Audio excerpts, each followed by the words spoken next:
There we go. All right, then. All right, everyone. Hello there. DKM episode 3. We got Marcos, me, and Kenny here. How are you all doing today? I'm doing Chilling. good. How about you? Doing pretty good. Doing pretty good. I've been buying Blu-rays again, guys. I'm getting back into the whole physical media market again. I At the start of the year, I got really into just like, you know what, screw physical media.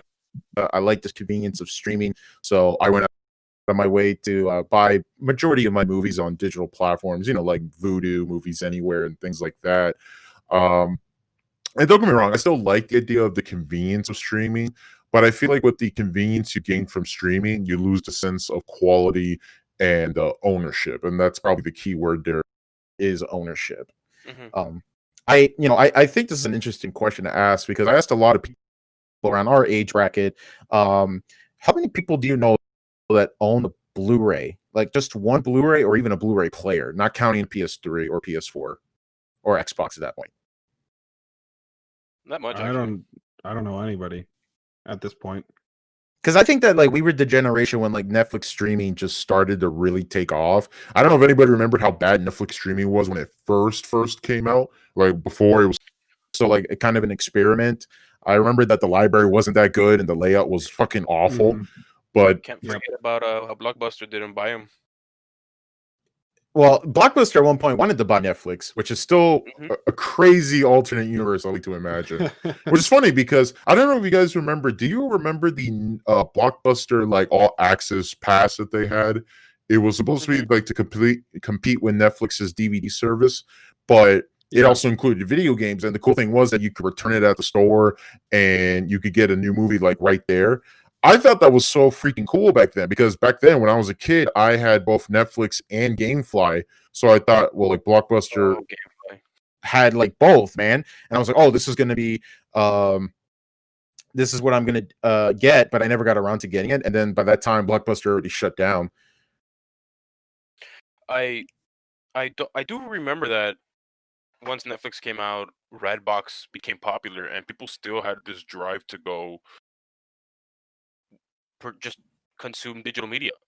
I mean, digital media in the sense of like it's no longer in Netflix, but now it's in physical form. So physical media. My bad. So yeah, people wanted to just go to your store. Maybe they're at a Walmart or something. On their way out, they see that hey, this movie's out, but it's not out on I don't know Netflix, Hulu, et cetera, and here it is. So they just pick it up. So people still want physical media. Yeah, Um, but to tell you the truth, when to answer your previous question, when someone owns a Blu-ray player, if I know anyone who owns one, it's mainly just people who own consoles. yeah, pretty It much. runs it. So I'm pretty. I'm pretty sure we all remember like how expensive the PlayStation 3 was, right? Oh Like it yeah. was, pretty damn It's expensive like system. And seven, eight hundred dollars. yeah, I bought it when it first got its price dropped. Like it was still around like $500 to $600 when I bought it. Mhm. But it didn't have the backwards compatibility, which really sucked. Um, but I remembered there's a funny story about that because I remembered when I was telling my dad about it. I was in the car with him, and I was telling him like, "Oh, Dad, yeah, I finally got myself a PS3," and he got so excited because like, "Dude, you just got a Blu-ray player," and I was like, "Cool, what's a Blu-ray?" Because like I knew what DVD was, but I never really like Yeah. I forgot what was that movie. What was the movie with Will Ferrell where he was that NASCAR driver? He said like "Chew Big Red" or "Go fuck Oh yourself." man. I Um remember that was one of the what was first the one Blu-rays with I talking saw in about the baby market. Jesus on the praying table? What was that? Well, they were praying for the food. They said something about baby yeah. Jesus. Yep. I haven't seen the movie. All I remember was that one scene. Oh, okay. But yeah, like I thought about that for a second. Then I did some. And then I look when I was like, buying Blu-rays again. I was like, man, Blu-rays are like really cheap now. Because I remembered like back in the day when Blu-rays were still the new format. Not everything was transitioned yet to Blu-ray. So I was able to snag a lot of DVDs back in high school fairly cheap. Like a lot of good movies that I really like a lot were on DVD. And I just never got around to buying like Blu-rays, even though I had a PS3. The first Blu-ray I ever bought actually was the Akira 25th anniversary when that was coming out. And I remember hearing so many good things about the not just the movie. The movie's great, but this particular Yeah. Blu-ray because it was so well done remastering. I always remember this one comment from one review that said that if you ever wanted a Blu-ray to test out your sound system, you put Akira on. Mhm. No doubt about it. I'm Right. super excited for that 4K re-release of So- Akira. So the movie with Will Ferrell is Talladega Nights: The Ballad of Ricky Bobby. That's the oh wow! I never even thought that would be what the movie was called. We would have never guessed that I was the I was name of thinking the about movie. like a parody of NASCAR's like not It is a driver. parody of NASCAR's. Yeah, but wait, holy shit, really? It really is. That's a Says mouthful. Oh my god! NASCAR Yeah, I remember the stock car poster. racing.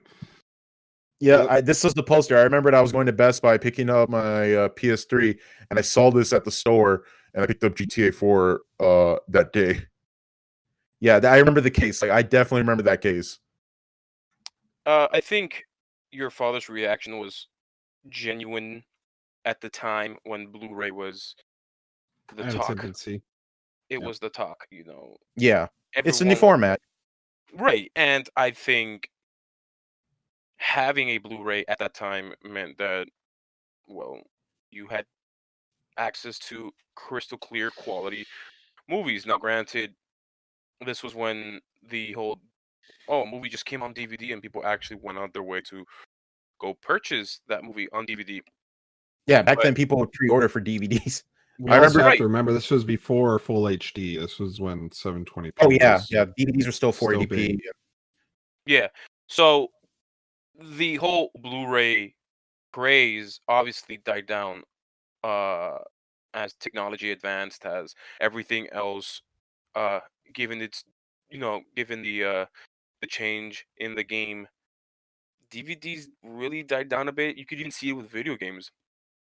Where people are buying video games more and more digitally than they are Yep. physically, and it's only gonna go.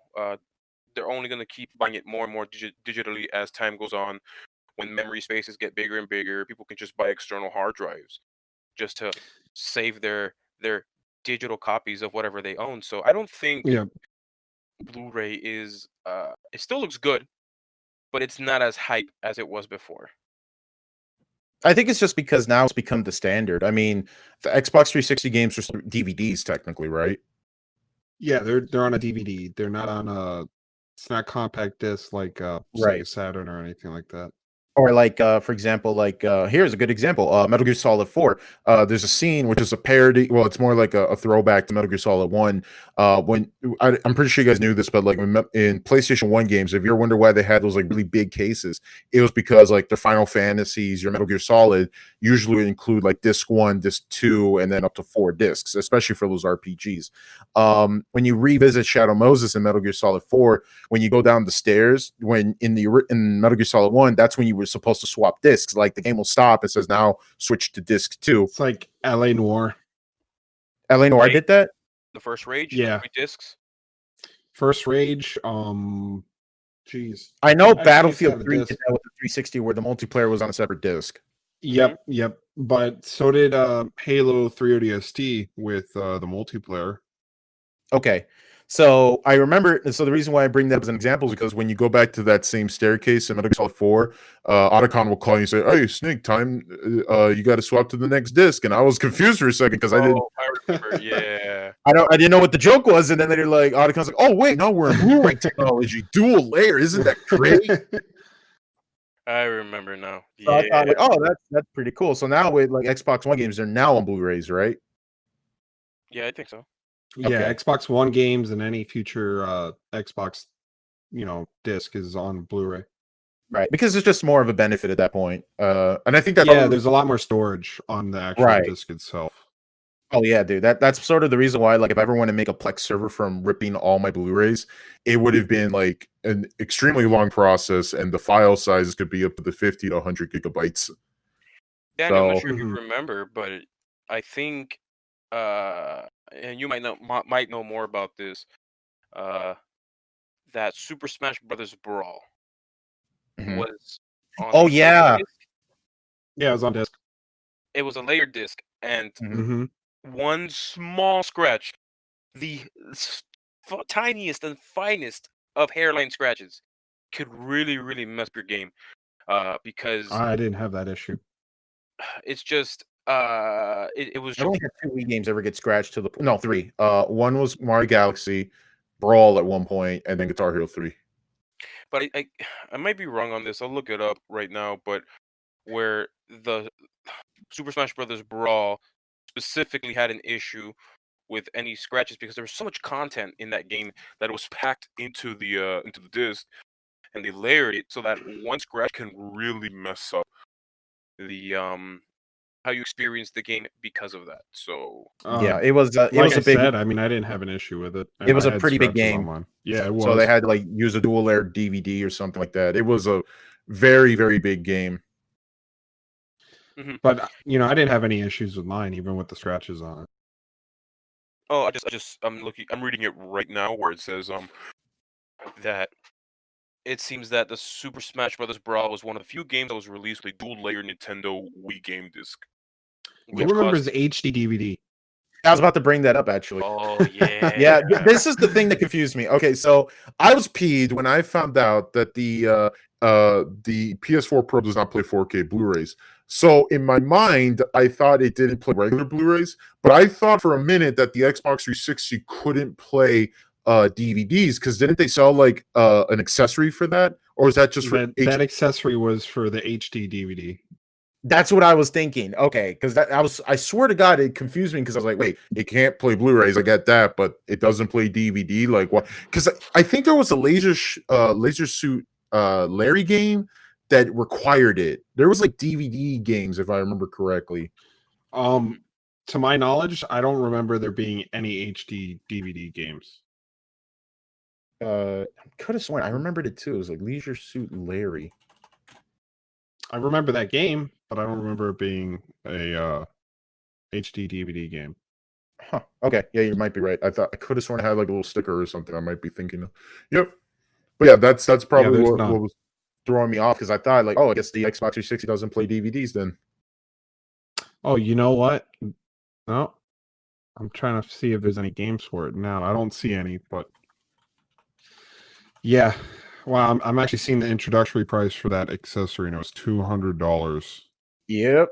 Funny thing about HD DVD and Blu-ray, it was a war between Toshiba and Sony. Yep. To see what was going to be the more dominant disc. It was the first format war I'm aware of in my lifetime. It's not the first time. There's always been format wars, like VHS, beta tapes, Laserdiscs, CEDs. Whenever a new format, it's not everyone transitioned over. The original disc. Do you guys ever remember? Did you ever see the disc? Not just the disc, the compact disc, but the actual disc. I think of Laserdisc. It's huge. It's a very big DVD, pretty much. Yep, and it's analog too, which is really weird. Yep. Mm-hmm. Look at that thing. I will say this though, if up to me, the only Laserdisc I ever gave a shit about was the Evangelion Laserdisc, because that shit has some nice ass art. I would buy that in a heartbeat. You love your Evangelion. Hell yeah, dude! I'm gonna keep showing it as much as I can. Oh yes, the rainbow disc on the back. Yep. I've been more of I grew up with VHS and CDs with movies, but given all the streaming services that are out there, you have Netflix, you have Hulu, you have HBO, you have Disney Plus, even you got Peacock. Crunchyroll as well. Yeah, there's everything. It's just so much exclusivities, and it's the opposite of consumer friendly because then you have people shilling out $100 a month just to have all of these streaming services at once. It's not. But if you think about it, it's replacing live television. Like that's what I always say. It's the same amount of money you would pay for cable. Well, here's the thing though. With the internet itself was already destroying television. I mean, look at YouTube. YouTube itself was doing so well that all of these big TV shows were TV broadcasting stations are moving over. You have people like independent media journalists who are getting a lot more views on YouTube than what some news media are getting on TV. TV was legit just dying out because of the internet. And not only that, now you have these streaming services to add up on that, which is technically still part of the internet. So I think it's just that you're paying for all of these services at once. You're paying who knows how many subscriptions, whereas you can get all of these TV channel for a much cheaper price plus internet instead of Mhm. getting all of these streaming services. I just don't think it's worth it unless you I have one or two streaming I services that you. I think I'm curious, like how easy would it be to hit $100? Because like what Kenny said, I completely agree. I used to work at I used to set up people with cable TV, and the exact method you're describing is exactly how I used to sell people packages when I used to work for cable TV. I used to tell people, okay, what channels you want? AMC, Stars, blah blah blah blah. I would Right. go Yeah, down by the HBO. list, and we Yep. wouldn't sell them the exact package. We would sell them the package above that. The cheapest package was like $20, but it gave you barely anything. And I always argued that like streaming services are the replacement for cable TV. And let me ask you this: how many guys in our age bracket have a cable subscription? Like seriously though, not including your parents.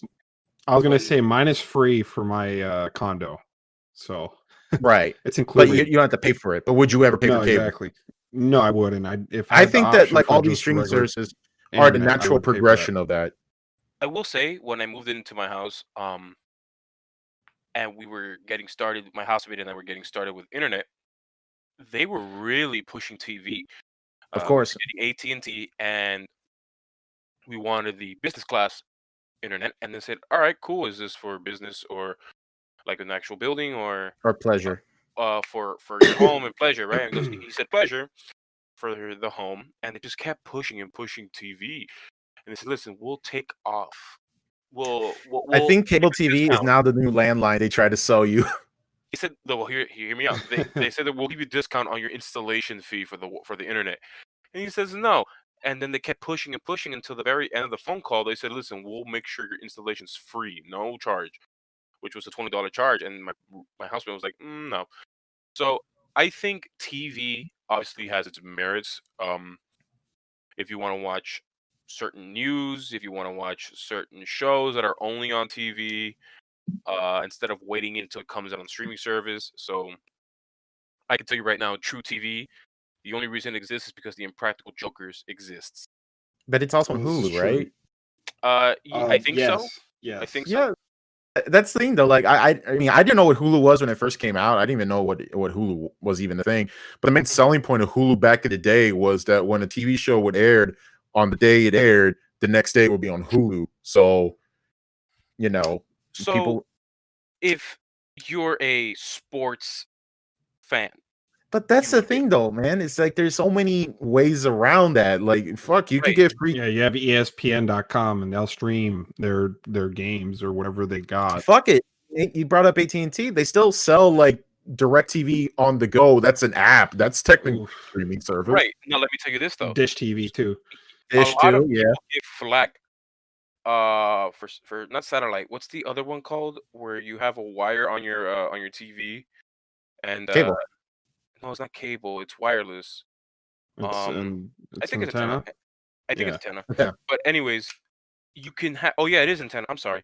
So there's an antenna. I was thinking satellite. There's an antenna where you can hook it outside, and I can. Yeah, get your local channels for free like that. Yeah, Oh, that's how you get not local even channels. local. I have had HD ESPN.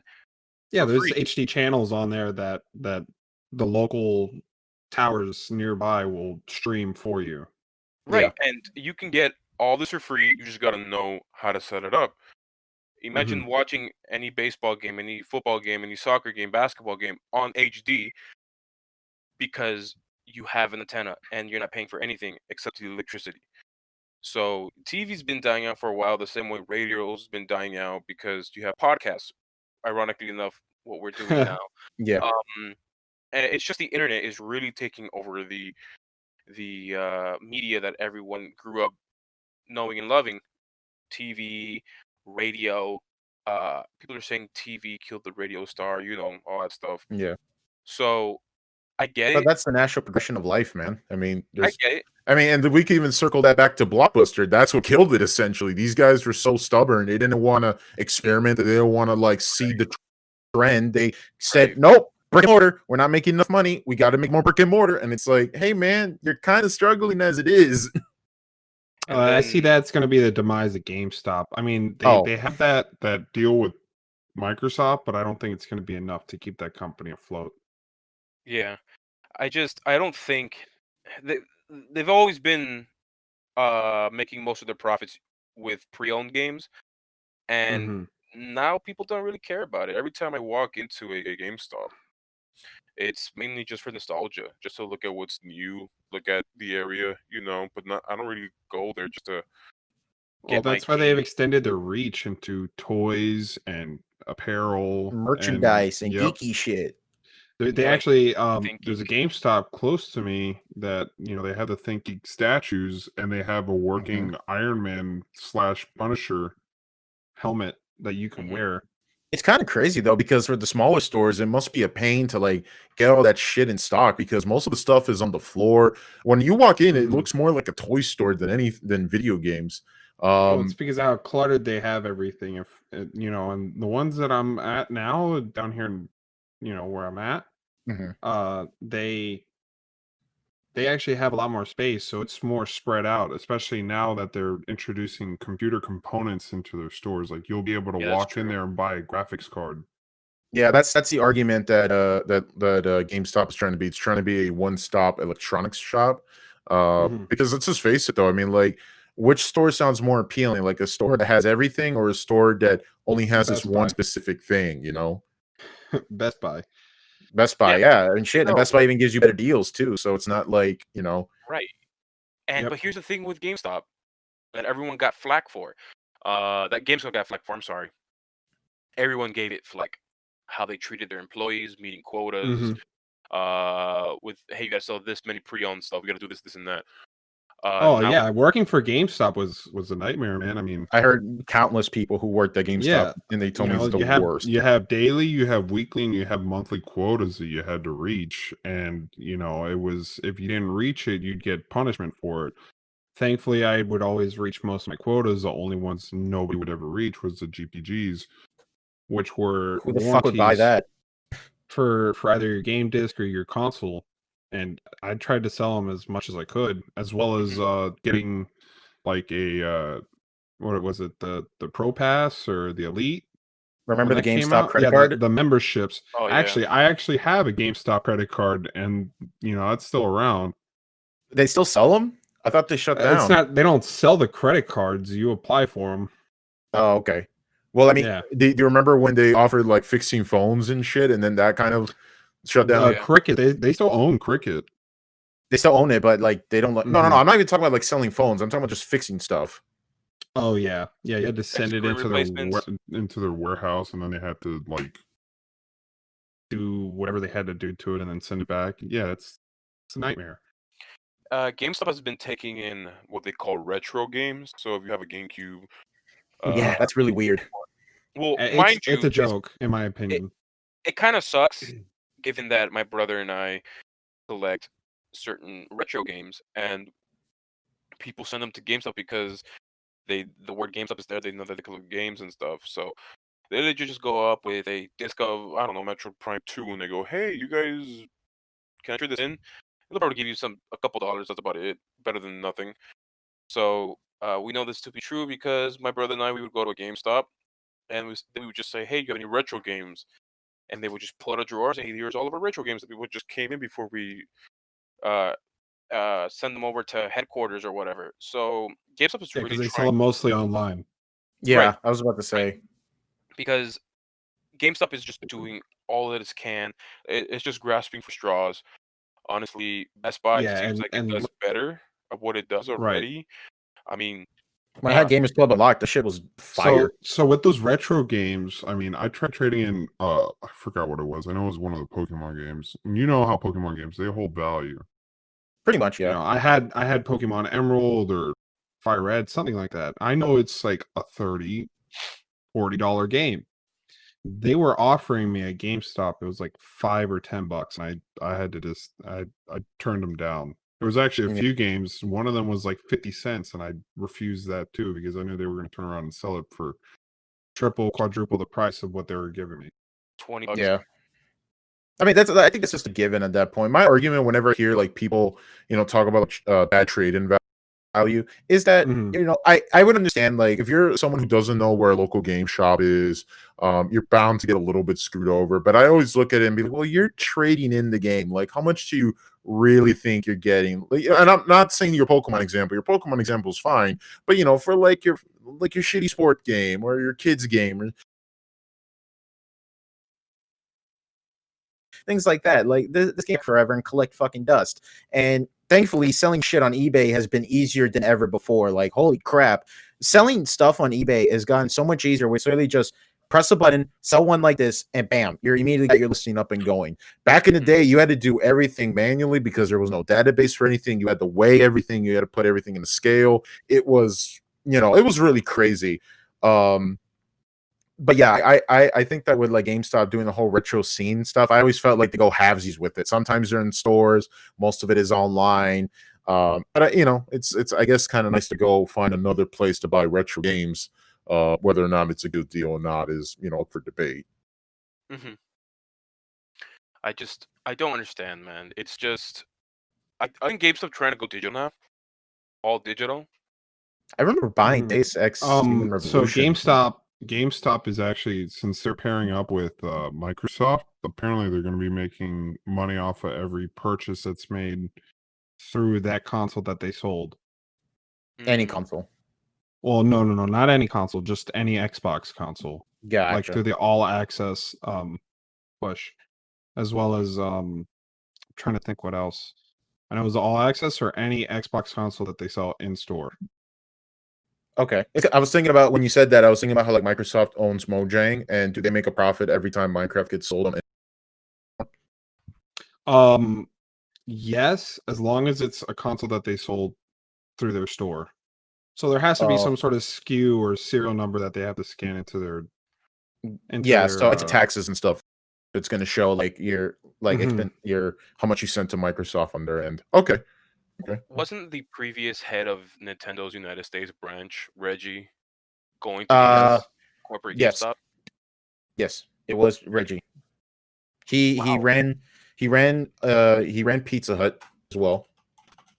What? Nice. Yeah.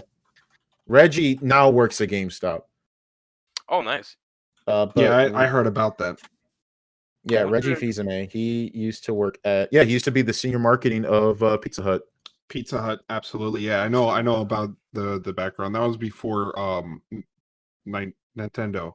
Yeah, that was before Nintendo. He went to Nintendo, left Nintendo to go work at GameStop. The man became such a living meme because he's so wholeheartedly body's great. Reggie.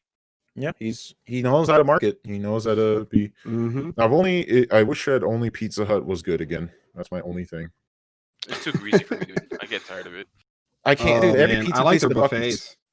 Pizza Hut, just every pizza just tastes the same to me. Like Domino's, Papa John's, Pizza Hut. Papa John's is pretty good.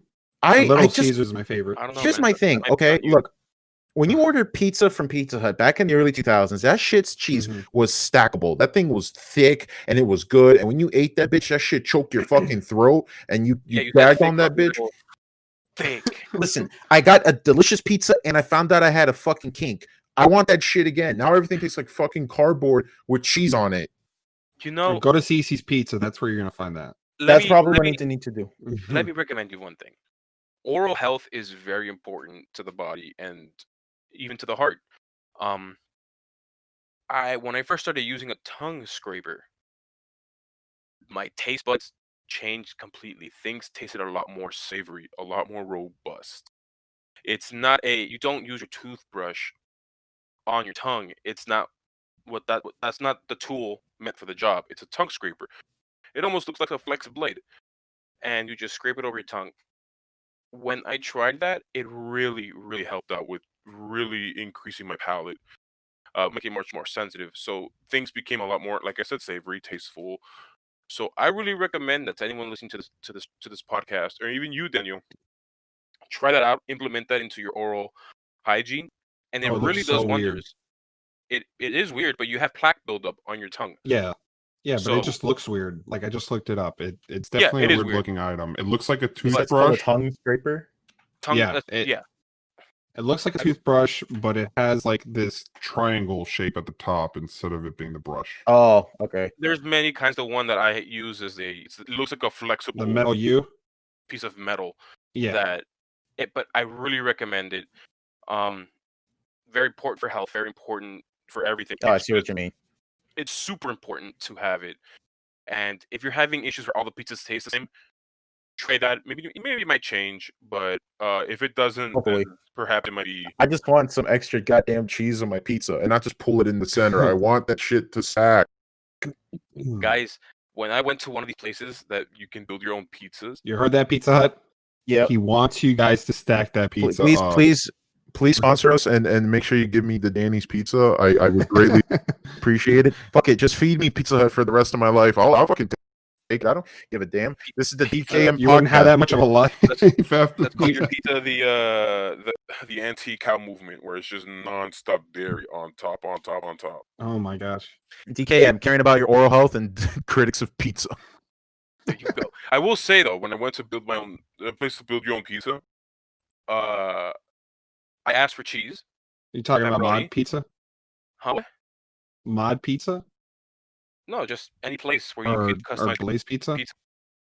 any place you can customize your pizza. Where as their shtick, you order pizza and you customize it as you go. So, I want this, I want that. In store, in the thing. I'm not talking about like on the app or anywhere else. I'm just talking about you go into this place and you customize your pizza. Daniel, I really recommend you do this. Order this. There's one nearby your place, or my place, I should say. I'll send you the address. But you ask for a large pizza, you put cheese, and then you put pepperoni. Then you ask the gentleman or the lady on the other side saying, "No, on top of the pepperoni, can you put more cheese and then more pepperoni?" And you layer cheese and pepperoni like 5 high, and guess what? They'll cook it for you. They'll give you a weird look, and they'll cook it for you. And now you have this monstrosity of cheese and pepperoni. And guess what? They'll charge you for it. And then that's when I pull out the blinky and I rob the pizza. Wait a minute. No, this is a Christian. You skipped a step. This is a Christian podcast, Daniel. What's wrong with you? No. Oh no. So yeah, if you want extra cheesy pizza, either you make it yourself or you go in these places where you're like, yeah, give me that extra cheese. Yeah, give me that smack. I want to choke on that shit. But yeah, how do we get here? We talked about Reggie and Pizza Hut. Yeah, Reggie and Pizza Hut. I mean, does that mean he gave the sign off for Sony PlayStation demo discs? That shit was fire, yo. I'm not sure, but I will say though that speaking about discs and all that stuff, do you guys own any when it comes to? Well, I know Daniel doesn't own any. He's mostly PC, but Kenny, do you have any console games on disc? I do. Actually, I do. I'm looking over at a couple of them right now. I have Dark Souls. Gen, Daniel? Yeah. I had a couple. Okay. I have a PlayStation and Switch. The only reason why I buy it is I got plenty of 360 and original Xbox games. I went to GameStop just to buy one game, and then there was another game that I was like, oh, I was meaning to buy this game digitally, of course. Right. But GameStop had their deal where you get 2 pre-owned games, you get 2 for free, and I'm like, oh, okay. So I got 4 discs at the end of the day. So it's usually those rare occasions when I go out and get. They've been having those deals every back to back where it's buy 3 games get 1 free, buy 4 games get 1 free.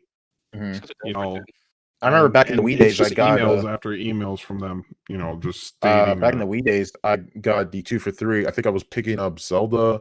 For my 3DS, I was picking up Zelda and another game, and I got something else. Right. I also remember getting for the Wii. I remember getting Dragon Ball Z Budokai and The Godfather. That game was actually pretty good. The first Godfather game on PC, PS3, PC, Wii. It was really good. It was a little samey, but it was all right. I thought it was a pretty decent game. But yeah, no, I still buy physical discs for video games. It's just usually for convenience. I kind of regret not getting Ghost of Tsushima physically.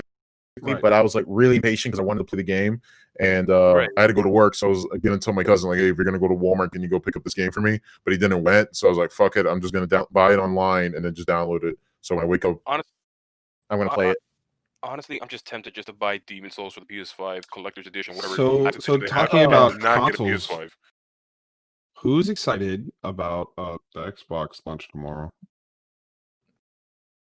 Yeah, Uh, I'm probably I gonna get mean, it. I'm probably gonna you get know, it. since I'm getting it in I'm the not. mail, I'm probably going to be streaming the unboxing. Do it. Oh, really? I Yeah. definitely recommend you do it. I just wish you had a capture card. You could show it off to everyone. Wait, you But don't have a separate camera that you can just record it on and stream with that? like Oh, what? no, Like from the I'm not early talking two. about gameplay. I'm talking about the actual unboxing of the console itself. Yeah, Yeah. like people do like IRL streamings. I watched like a friend of mine stream himself build a chair. Oh, nice. Yeah. A lot of people do that on Twitch, woodworking and all that stuff.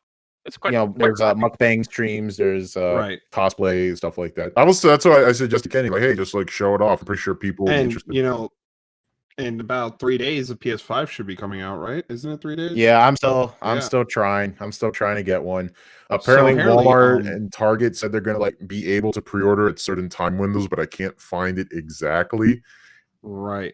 And man, I got I was gonna go back with Demon Souls with Marcos here real quick. I'm excited for that Demon Souls remake. We got an interview from Blue Point where they talked a lot about it, and it seems like Blue Point is going out of their way to make sure that they make everyone happy for this re-release. They addressed a lot of issues. Marcos, you remember when you saw the gameplay reveal for the game? You know how like the camera was kind of like off-centered? It was sort of like they really got. They fixed it. They did it. They gave you the option. I'm like, okay, that's good because that's what I like about Blue Point. Blue Point remakes their games, but it's not like their version of it. They're just like, we want to give like a updated look to the game and what fans want. And they confirm 60 FPS and it looks fucking gorgeous. I'm so excited. This is going to be my first time actually playing Demon Souls. But there is one caveat that really bummed me out, and I really hope that they renew this decision. I'm pretty sure you know about the digital deluxe edition, right, Marcos?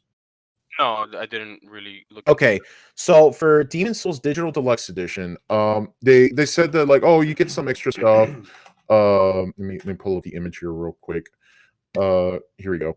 So for the Digital Deluxe Edition, you get early access to armor. I think you get it earlier than you normally would in game. But you still can find the armor on the actual game world, but some of it is actually exclusive to this digital edition.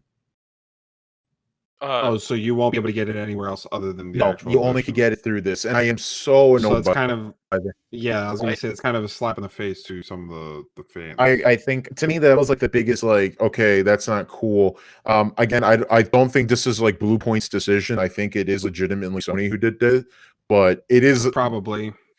Now, if it's purely cosmetic, then I wouldn't get it. No, it's not. It actually does have stats, but it's just the principle of the thing. Is it stats comparable to?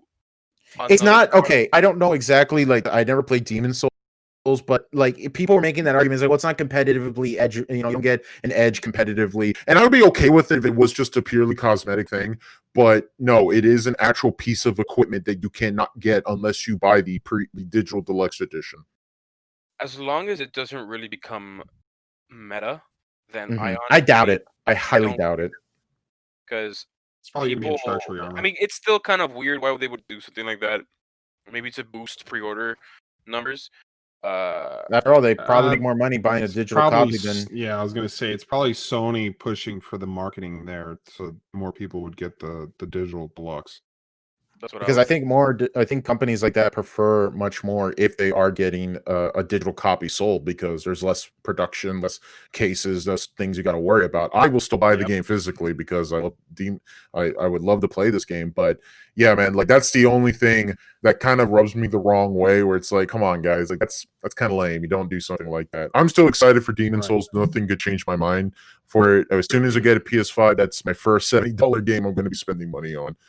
Jesus, about that, I was going to say went up 70. But isn't Xbox following the same too? No, they already confirmed that they're not following suit with PlayStation's $70. Oh, really? At the end of the day, it's mainly a developer decision. Absolutely, that's what I was about to say. Isn't that like a developer's choice? But their first party games will not be $70. They're going to be $60. Okay.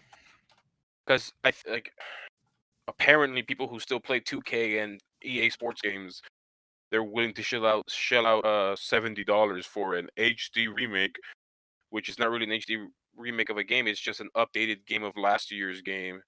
But They can does it just have the update next the number roster. to it? Yeah, it has an next number to it. Absolutely. Okay, They yeah, Sharpie it in. yeah. Let's. I remember watching one interview for like a FIFA game, and the guy was just so mean about it. He was just like, you know what? Fuck it. Copy and paste the last year's review. Just put that.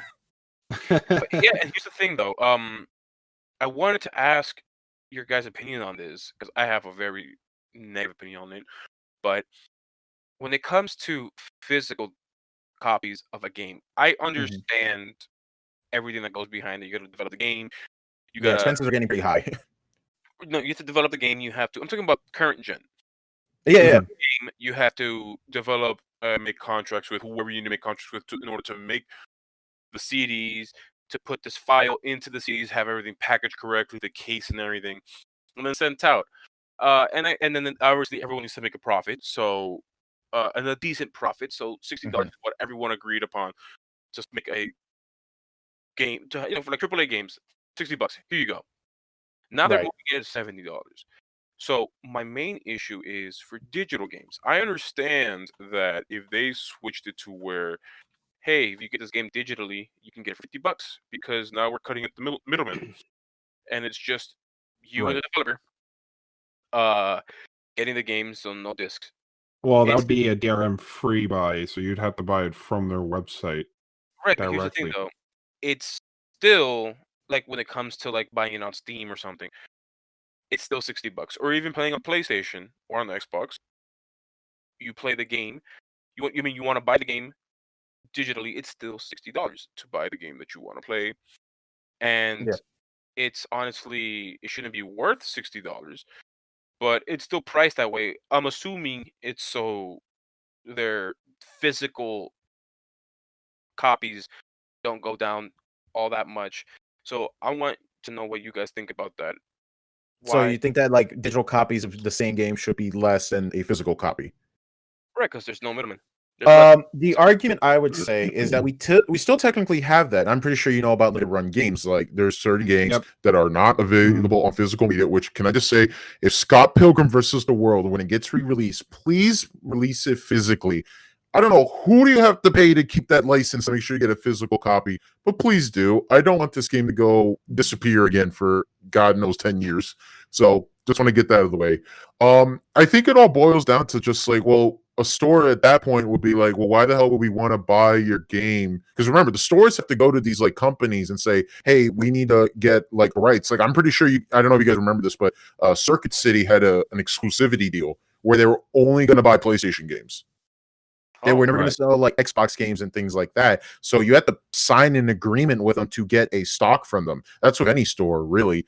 As far as that goes, I mean, the argument I always say is, as a PC gamer, like our games are already cheap at launch. There's always, just release sales.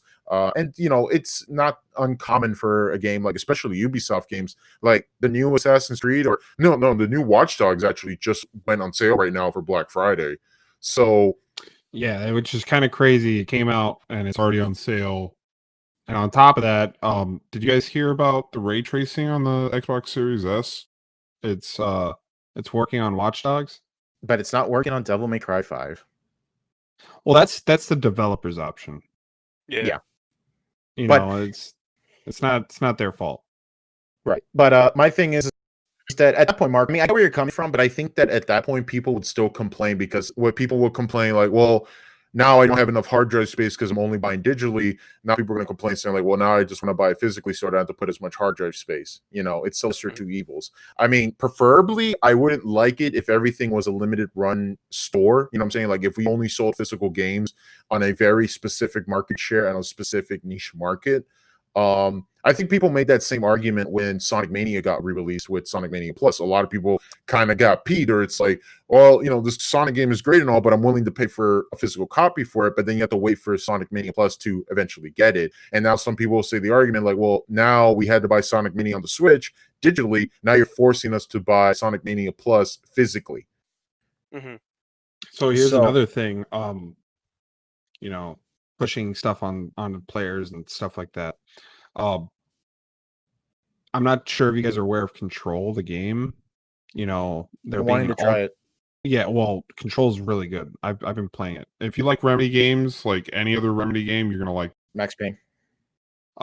Max Payne or even Quantum Break. If you played that, Quantum Break's really good too.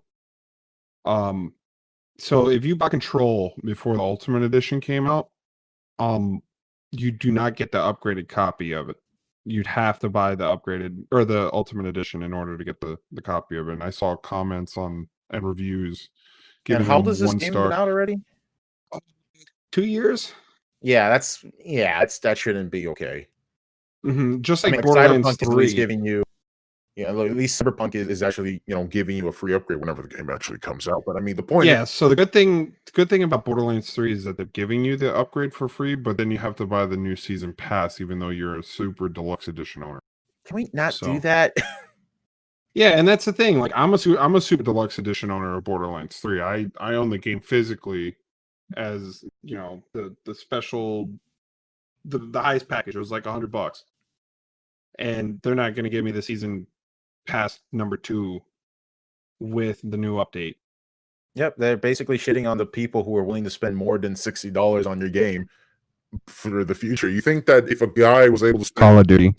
if you think if a guy's gonna spend $100 to actually go out of their way to support the game, you think they will give him that little bit of support back, right? But they said, nah, fuck that shit. You're gonna have to pay us more. Call of Duty. Pretty much. I've never been one to buy special editions of anything, or pre-order anything, or even do midnight releases. The only time I've ever gone to midnight releases was with you guys or some friends just to hang out. That's really it.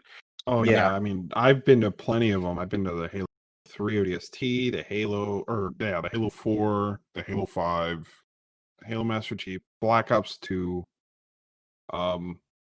Trying to think of what else. Yeah, I I think only that's did about one it. with you. That's it. But at the end of the day, it's not something for me. And even Right. trading in games, I've never seen that as a thing to do, as a smart decision to do when it comes to dealing with unwanted games. And actually, you, Kenny, you're the one who actually convinced me not to turn in my games, mainly because you would get a game, a console, what have you, and then you Oh, don't be throwing me under the bus like that now. no, I'm not throwing you under the bus. It's just you would be like, hey, I'm just gonna trade in this game or this console Right. because I get the new one, and then later you kind of regret doing it, and then you buy it again. Skyrim. And not even with Skyrim, just with consoles in general. Todd Hours like, wait, how many copies you bought there, Kenny? Huh? Okay. All right. Are you ready to hear how many copies of Skyrim I bought? Okay. Okay, let's see. I bought 2 copies of Skyrim on the Switch. Better buy a third one. I bought a copy of it on PC.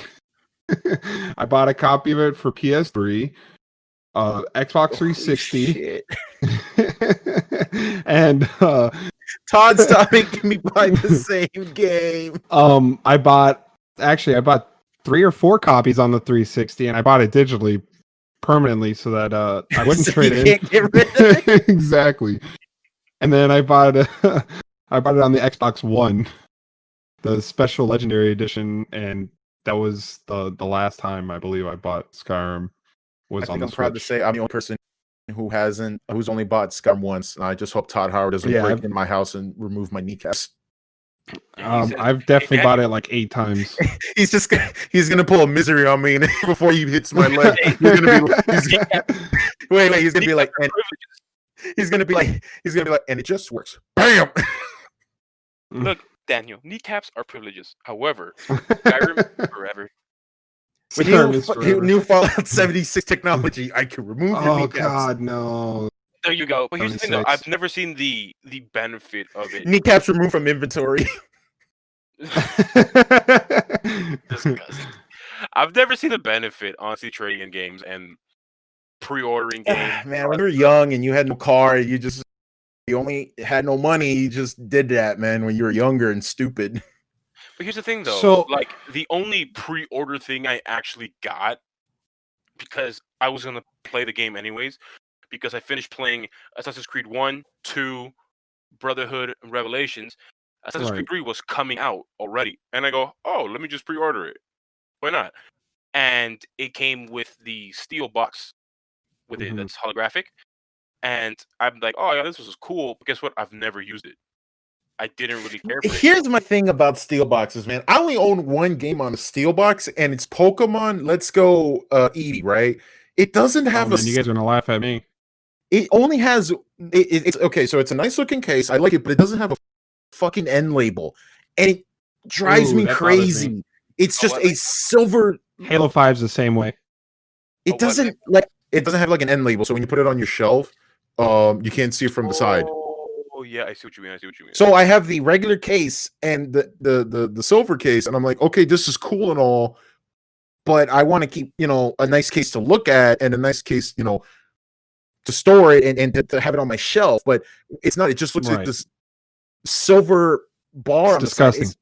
It looks cool, but it's like, okay, where do I put it on? Am I gonna put it in the blank silver case on my side, or do I put it on the case that has a label on it? Mhm. Right. That drives me crazy. I can't stand So- that. I have quite a few steel books. Mm-hmm.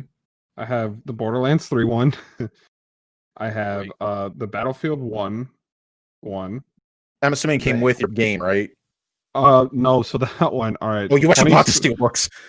No. I so the steelbook that I got for Battlefield 1, it only came with the game if you bought the game and the season pass at the same time Okay. at GameStop. Okay. So I had to spend an extra $50 that night just so I can get a steelbook. So yeah, I did What the spend fuck? I did spend money on that. How much one. is the season pass? The season pass was $50 for that. Season pass. I keep forgetting that they're charging you basically a full game for that. Right. I'm sorry. I'm used to Absolutely, yeah. I'm used to like battle royales or like a season pass is like $5 to $10. Oh no, yeah, I wish. I have the Halo 2 steelbook. I have the Halo 4 steelbook. I have the Modern Warfare 2 steelbook, the Medal of Honor Warfighter steelbook, Call of Duty World at War steelbook, Halo 5 steelbook, Mhm. and I have the Call of Duty Ghost Modern Warfare 3 steelbook. I recently got the Code Geass Resurrection F Blu-ray, which I got a pretty look for a Resurrection F. That's from Dragon Ball, dummy. basically. Oh no, is it? No, I don't even think it's called Resurrection F. It's called Resurrection Luge. I'm an idiot. I got Dragon Ball in the mind. Anyways, yeah, I recently got that. That's a steelbook too, but it actually has a fucking end label. Only gripe on it, it comes with these art cards, but the art cards are taped to the back of the case, right? So when you're Oh unwrapping my the shrink wrap, gosh. the cards came out, and I was like, "Oh, this looks cool," but I don't have anywhere to put it yet, so I'm gonna try to fit it in the fucking case. It doesn't fit. It's bigger than the description because it's a steelbook, and steelbooks don't have like the same information on the back of the game on like most DVD cases. So Mhm. it came off a paper sleeve on the back that tells you like, oh, this is the movie's blank, blank, blank, blank. These are the details, stuff like that. So now the art cards are just sitting on my shelf right now, and I don't know if I'm gonna put them on a fucking picture frame or something, but it's just sitting there. But That's hey, the at least same- Yeah, that's the same thing with Doom, like Doom 2016. I used to have the steelbook for that game. I actually have the statue sitting on my shelf, but it came with the demon cards originally, like the collector's edition, which was the one that I got. It comes with the demon cards, but they also came with it was like a holographic demon card. Like you get a pack of the Yeah. holographic demon cards. I got something like that with my Batman Beyond Blu-ray set. and I It don't looks know where to cool. put them, so I just threw them in the box, and they've been sitting in Pretty there. much. Same thing. Maybe one day I'll get a frame and nicely put them on them, but I'm like, neat, this is cool and all. Put it back in the box. Fuck my Batman Beyond box set because it was cheaper. I bought it special edition that came with a fucking Funko Pop. I don't like Funko Pops. I'm gonna make my money back selling it. Oh, It's a limited edition one you can't buy like on the store. Like the only ones you could buy like similar like that, it's the Terry McGinnis Batman Beyond one. It's like a mini one. It's not like the real ones. I'm not that much of a virgin. I'm not gonna collect Funko Pops. So I'm gonna put that I away. mean, but who are you really kidding? Of course you're gonna buy it because you love it. Come on. No, not really. I really don't. I bought it because it was cheaper than buying it digitally. Daniel, we're all friends here. We're not gonna judge you. Yeah, but not everybody who's listening to the show. It's okay. They're just imaginary. We're imaginary. They're imaginary. You gotta let go. Oh, You gotta let just, go. Just let go. That driving man. accident Just was let not your go. It wasn't your fault. It's okay. You man. didn't see the train. It happens. Danny, And then just the let foot go. fell down on you. I get it. Just let go, Danny. Just let go. Become God. I must ascend. So I've never been super big into really into collecting things when it comes to video games, movies, whatnot, even cards. Even for the first thing I've ever went was with Yu-Gi-Oh, only because it was fun to play. But then I got tired of it, and it's just Pokemon cards are the shit to collect. yeah. But here's the thing, though. The only time I ever spend money on a developer on a game is when I truly appreciate the developer's work, and Right. I've spent obviously a good amount of hours playing their game, doing everything I can to just really stretch out let's just say a $60 game. I play it every day to really stretch out my To get your money's The worth. amount of money. Basically. Okay, so But with here's the that, thing, though. On how would you free-to-play feel games, about a steelbook for Breath of the Wild? Well, here's the I barely question then. play All right, I'm assuming you're factoring in like buying it separately, right? Yeah. not just separately. I mean, okay, good example is this. I rarely play mobile games on your phone. Mm-hmm. But there are some really, really good games that are out there that really take up my time. And I'm like, you know what? These people really, really have taken uh, a free play game. It's not annoying with ads. It's just a whole bunch of just Are you bunch of talking about like Genshin Impact? I've been hearing a lot about that game. Not as much as I used or to. yeah, even that That's game, Breath of the even that Wild game, too. Gotcha. only because it's free and because I it's still haven't touched it yet. I'm still mean, curious. To me, it's just the idea that like, okay, this is a mobile game that can be played on your PS4 and your PC, and it looks just good. I can't buy it. Like, there's something in this game that is going to be predatory, or you're going to splurge like a lot of money. I haven't tried it It's yet. called Gems. It's called Is Gems. it? I figured it. Yeah. I don't know. I so just it's premium currency. But I mean, I'm not trying to get into the premium currency and stuff. I'll just, I'll send a couple bucks here and there just to support the developer because Yeah, like donations. that's basically it. or And just like buying content because you like the game so much. Like some people say, I right, bought the Apex Legends season pass or battle pass because I want to give them some of my money. And or if you just like the cosmetics or things like that, especially if it's not that expensive and you feel like you're right, contributing in some way, shape, or form. Um, right. like I wouldn't buy like cosmetics and except for maybe for Call of Duty, give or take. I did buy the battle pass because I was like, fuck it, it's $5. I don't really care. But I don't feel like obligated or feel like, oh, I should give them a little bit more money on Warzone because I already spent $60 on their game and I'm only using. Oh, right. Yeah. No, I'm Yeah. not. I'm not talking about that. I'm Obviously. Yeah. disgusting though. I am very disgusting. I definitely buy the bundles that they have in the store. I think the one game I probably spent the most on things I don't need to spend on is probably Siege at one point. When I got really into it, I would buy every Oh, season God. pass and I stopped. I think no.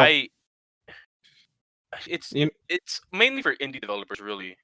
Right. I right. gotcha. Like I got big into Warframe and all the good stuff you hear about the developers from Warframe, how hard they work, how Yep. good they look at the community feedback. I mean, how often they look at the community feedback. Heck, Did everyone you ever knows hear about this that story? yeah, everyone knows about this story where they accidentally made a roulette, a slot machine, Mm-hmm.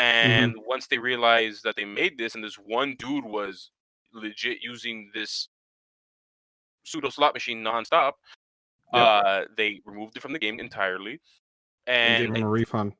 I don't know if they gave him an entire refund, but they did give him some of his money back. But regardless, money was given back to him. It kind of And reminds me of the fiasco that Payday 2 had that completely killed the game for a while. I forgot exactly what it was, but basically they added loot boxes after they said they weren't going to do it, and they tried to like get around the corner. They said, Sounds like Cyberpunk 2077. What? Wait, they're doing that too? Mm-hmm. Ooh. Well, Marcos, wait, finish your saying about the story. So he played the. oh yeah, so all I'm saying is games like that where Warframe was free and it has taken up such a considerable amount of time playing it with my friends and having such a fun time. those are the few instances where I'm just like, you know what? Of course, I'm gonna buy this this new Prime pack that just came out. Not because I think I'm pressured to do so. It's just this game is so nice, and even more so now, where they updated and improved on the game so much more, Right. and they fixed a lot of issues. And it's just an overall great game. It's free, especially if you're playing with friends. And I'm like, sure, I'll support you. That's the only time I've ever gotten. I think bored. it has to be like a very specific balancing act of like how you balance the game design to the point. Because face it, no matter which way you look at it, a free to play game needs to make the money in some way, shape, or form.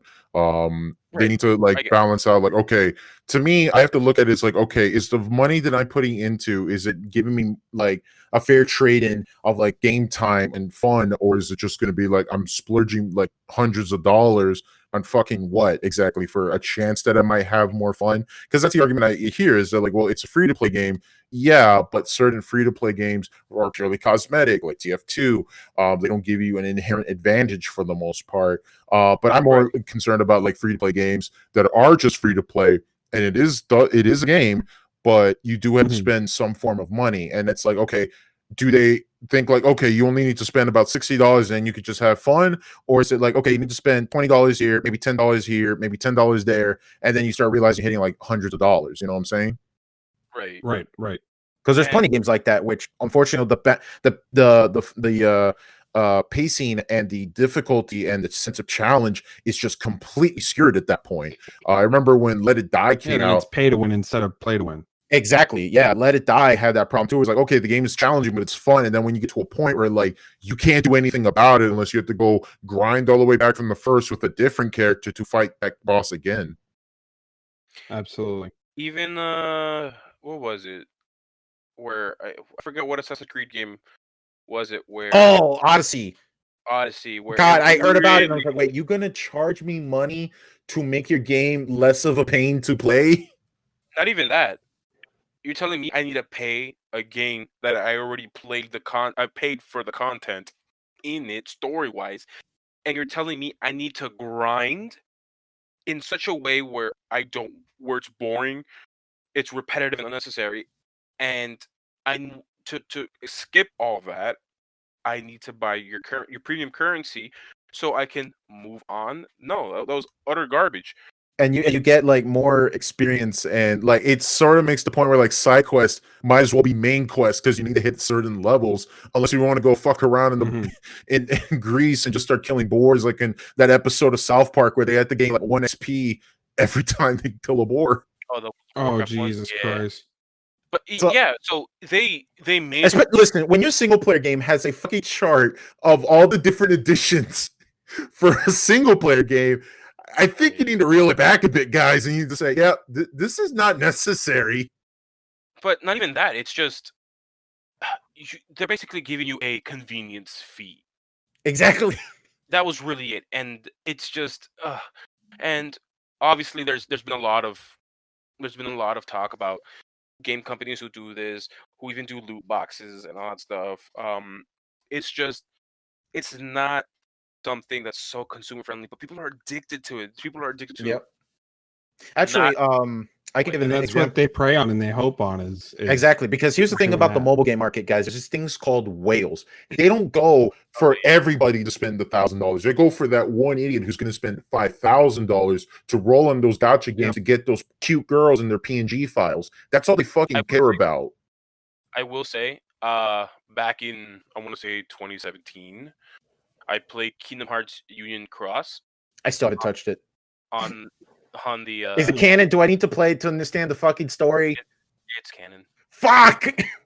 No. It became canon when Kingdom Hearts was like a year or two out. Yeah. And Sounds kind of hey, like Halo. why stop there? Let's make that shitty Verizon Kingdom Hearts game. Let's make that fucking canon. You can't even play it Verizon. anymore. to give you a quick synopsis, it's everything that happened before the Keyblade War, and then everything that's happened. Oh boy!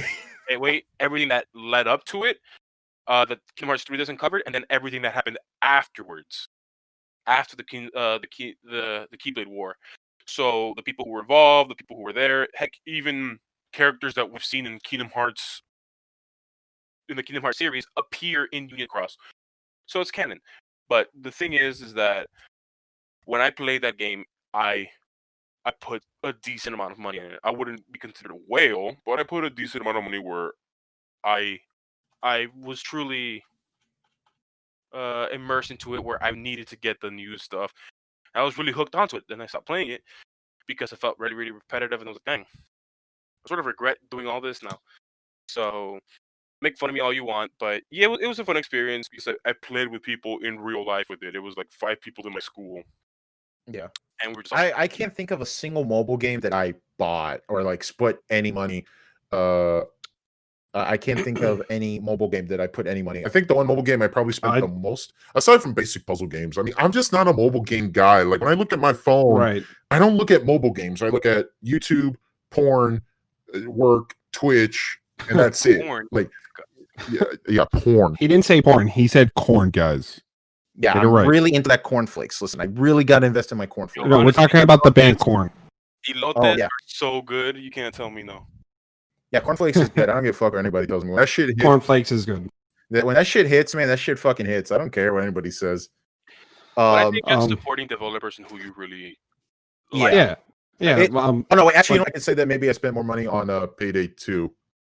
Yeah, the most money I've spent on a mobile game had to be Battle, or what was this stupid game PUBG? called? Clash Royale or something like that. Oh, Clash Hands. One of the million strategy No, games. Clash Royale. One of the many strategy games where the main character's face is yelling at the app. Yes, but it's not a strategy game. You don't build a castle or whatever the hell it is. It's you go against somebody else and you have to out strategize them. I'm now officially making that a word, where you throw down cards onto the ground and then they go and attack like this tower or this tower, left or right, and then you have to destroy the king tower, which it's fun. It's a fun game, and like the whole reason of spending money is the chance of getting a legendary card, which is top tier. I think the worst way of making games, in my opinion, as far as mobile game goes, I've never been a big fan of the whole like timer rules. You know what I'm saying? Like games like didn't Dungeon Master had that, where it's like you play for a certain number of time and then you have to you have to just like sit around and wait for the timer to end so you could keep playing the fucking game. Yeah, you get energy back and all that. Yeah. Yep, that was I think that's like the worst way you could like. Yeah, it's so irritating.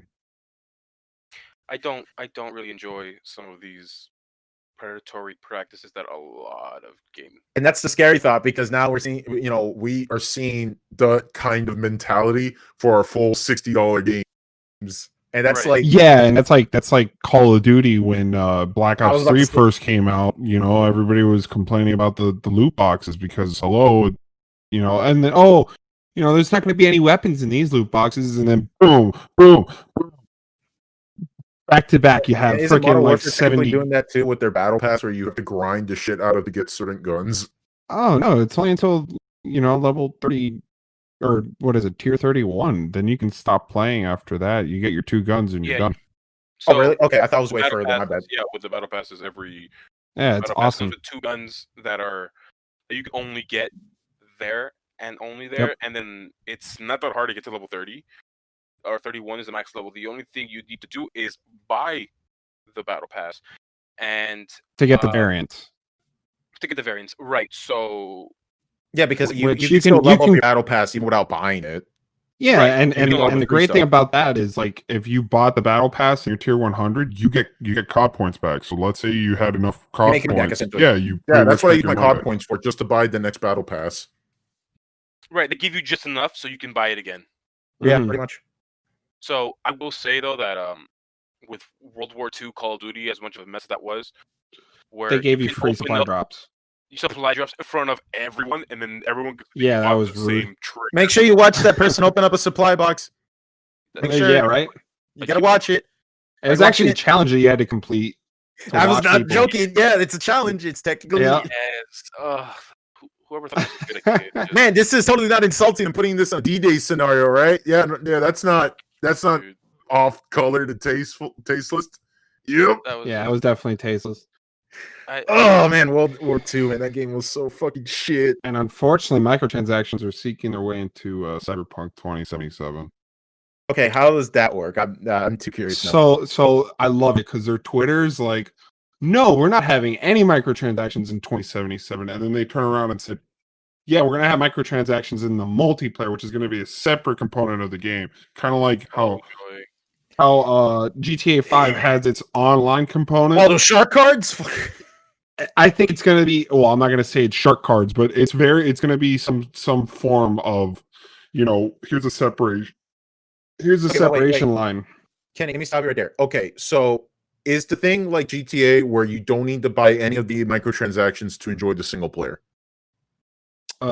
Yeah, it's gonna be kind of like that, where you don't need to buy any microtransactions to enjoy it. I'm okay with that because first of all, is this the first ever time CD Projekt Red is making a multiplayer game? Yes. Okay, I'll give it that. To that extent, Yes. as far as my opinion goes, I've never given Minus shit Gwent. about minus what? Oh, yeah. I said minus Gwent because Gwent is a card game. Gwent. But isn't that a free to play game though? It is. Okay, so I'm willing to give that much of a pass. But here's my thing. That's fine as long as the single player doesn't get fucked with. That's the same mentality I had with GTA. That's the same thing I had with Red Dead Redemption. I fucking hated the multiplayer for those games. I'm not even gonna sweat it, but continue. I'm curious now about, because honestly though, I forget that Cyberpunk even has multiplayer. But it's hilarious that they're saying you said one thing and then you changed your mind. Yeah, later. Exactly. They're saying no, we don't have microtransactions. We don't have any microtransactions with Cyberpunk. But then they turn around and say, "Oh yeah, we do have microtransactions." Can you hear me? Yeah, you just cut off for a split second there, but you're fine. I don't know why it's cutting out. Anyways, it's just, I love how they backtracked on what they were talking about. You know what I mean? Remember what that representative from EA saying? It was that like, what was the statement they said about you're not paying for gambling, but you're paying for something else? I don't remember. But I also, talking about Cyberpunk, what about that yellow background meme that everybody was doing? He started fucking with them. Like my favorite, just anxiety, just like yellow background. Our game's still coming out on time. We just want look. I don't mind delays. I don't mind delays. However, the very few instances where people get affected by a delay, where I'm not sure if you guys heard, but some guy on Twitter said, "Hey, is this game actually coming out November such and such?" Because I'm asking for the day off from work to play it all day. Yeah. And then the marketing team, I really want to highlight this. The marketing team, who's in charge of Twitter, says, "Yes, it's coming out this day."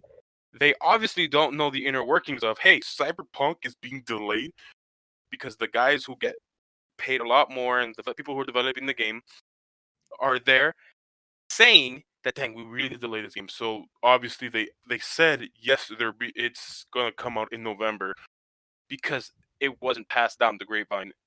So once that news came out, everyone started giving them crap. So a lot of people asked for days off for that game, man. Have you guys seen that thing about the it's a meme with like pictures of quote unquote cyberpunk stuff? Mm-hmm.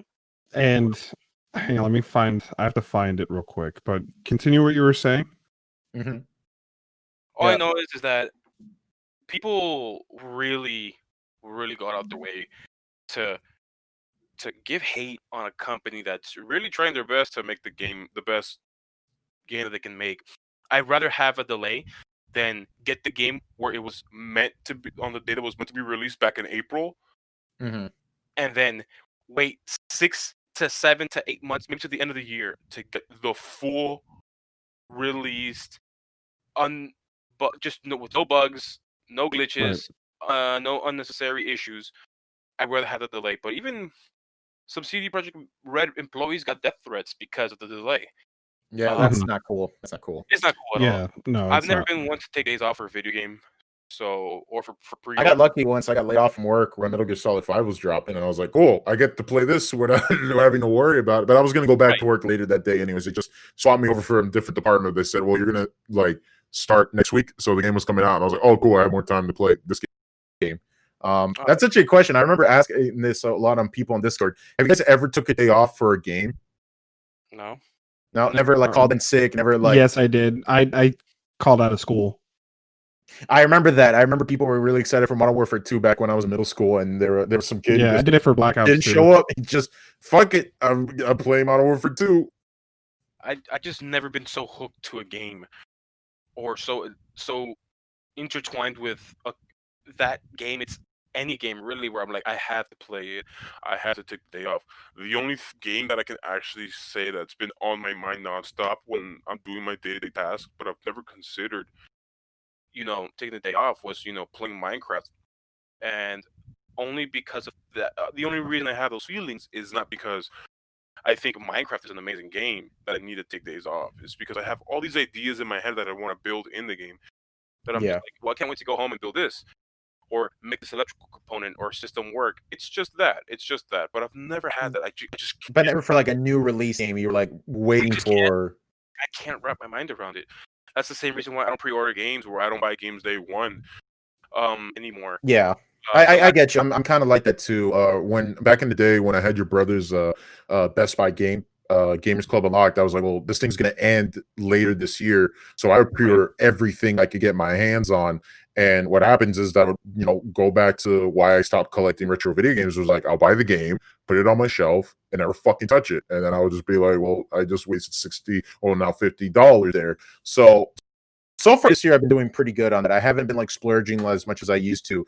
Kind of doing that now with movies, but back then I used to do that with every video game I saw. Like as soon as I saw it, I was like, "That looks cool.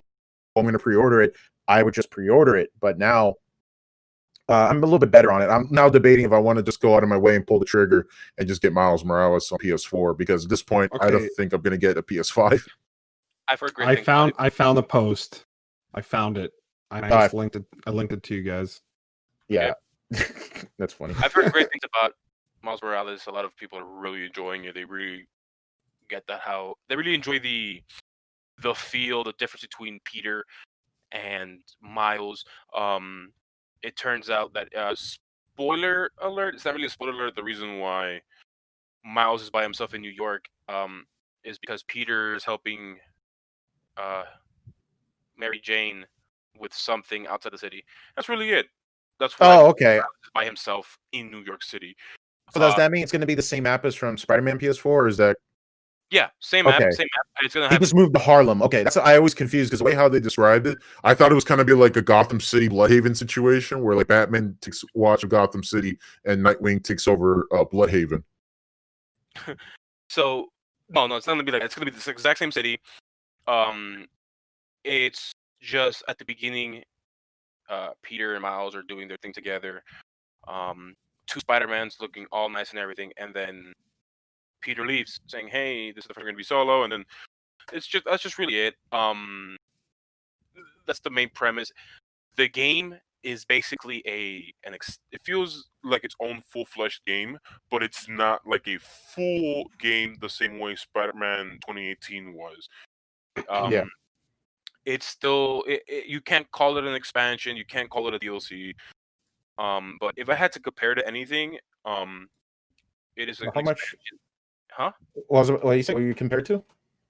If I had to compare Miles Morales to anything, it would be Witcher's 3 expansion to the Blood and Wine, where it almost. Yeah, I was about to say, is that like a good comparison? It's a great comparison because the Blood and Wine DLC basically felt like an entire new game. Gotcha. Huge game. It was so huge.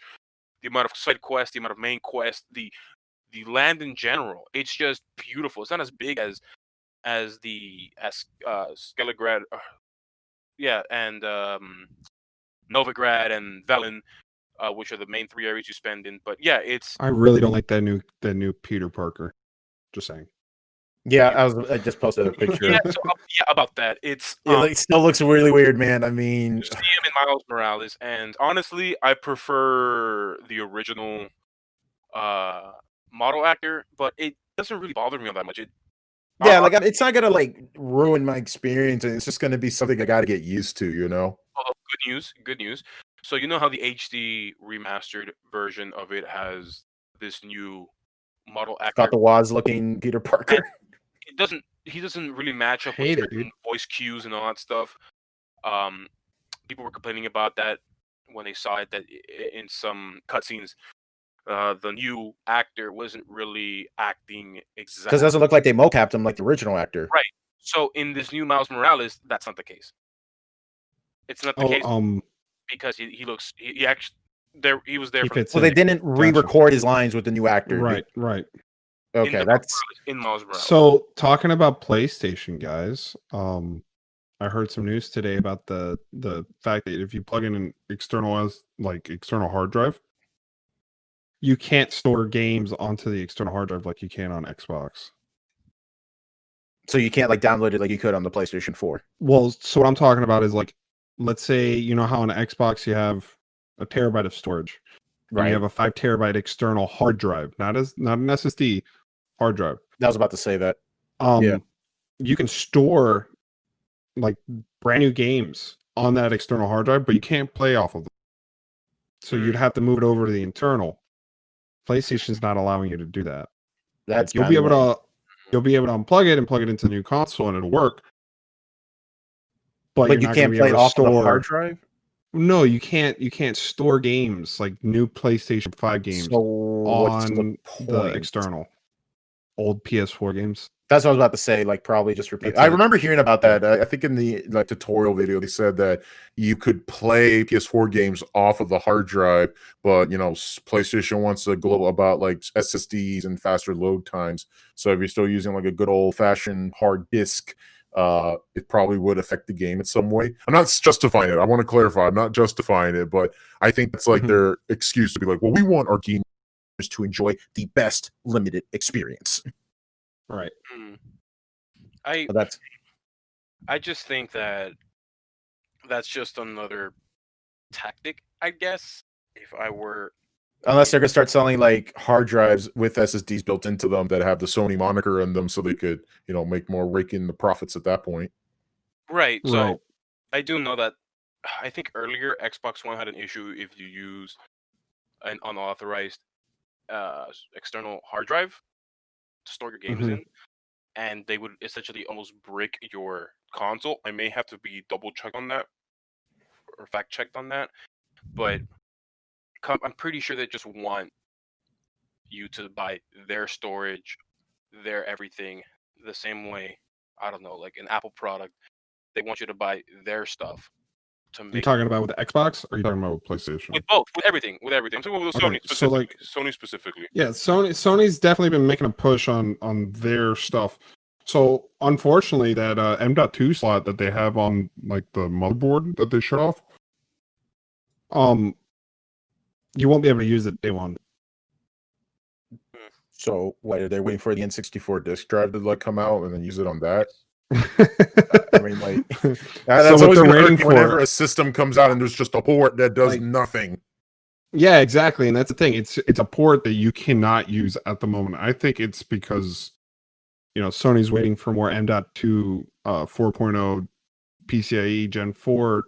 Because M.2 is still fairly new, right? So no, it's been used since like 2012, 2013. It's just become widely available, more consumer friendly. Yeah, because Macs used to use them back in the day. Oh, right. Okay. That's why they were so expensive. Nobody knew why they were expensive, but that's because they were using M.2 back then.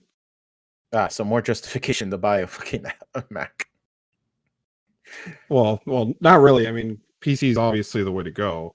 Obviously, yeah, but I'm just making a joke because like I can't stand Apple products. I feel like every time an Apple product comes out, we're gonna remove more features to claiming it's more simplistic, but it's more inconvenient to the consumer. And the shield. Yeah, I think they're gonna be removing the charger port next. Fuck it! Why take off the screen while we're at it? I don't give a shit. iPhone 12 already removed it. Did you guys hear about the transparent TVs? Transparent TVs by Xiaomi. Is this going to be like a hole in the wall from Yellow Submarine? I got a Xiaomi. hole in my pocket. Apparently, so it's only a 1080p screen, but it's like tinted glass, and it's invisible LEDs pretty much. It kind of reminds me of like I think in China or in I don't know where, but they were selling like these TVs you could kick the shit out of them. And like what? Yeah, they make TVs where you can just kick the shit out of them because for the gamers, Yeah, exactly. For the gamers. I remember my dad buying like a TV, right? And he had a kid at the time, and he was telling me like, "Hey, Danny, check this TV out." He throws a ball at it and it bounces back. He's Oh like, my "You know why, gosh. son? Because that thing still has glass in it. That thing had a big sheet of glass on it. This little bastard, he'd been throwing shit on the TV, bounces right back and hit his dumb head." That's so dumb. He was so proud of it. He was like, "Look, they don't make TVs like these anymore." Like he's like talking about like it's a good old fashioned rusty truck.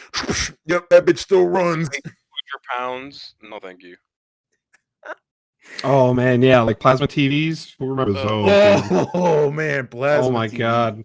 Man, that was Or a fun tube track. TVs. Tube. Jesus Christ, we're going through memory lane. Tube TVs. Yeah, dude. Like we just been going back and forth with nostalgic stuff, like DVDs and HD DVDs and Oh man, I was about to Blu-ray. say with VHS. Hey, did you guys ever have VHS. Oh my Hey, god. believe it or not, we didn't have a VHS player that could rewind a tape. You had to take the tape out, put it in the And tape rewind it in your rewind hand. machine.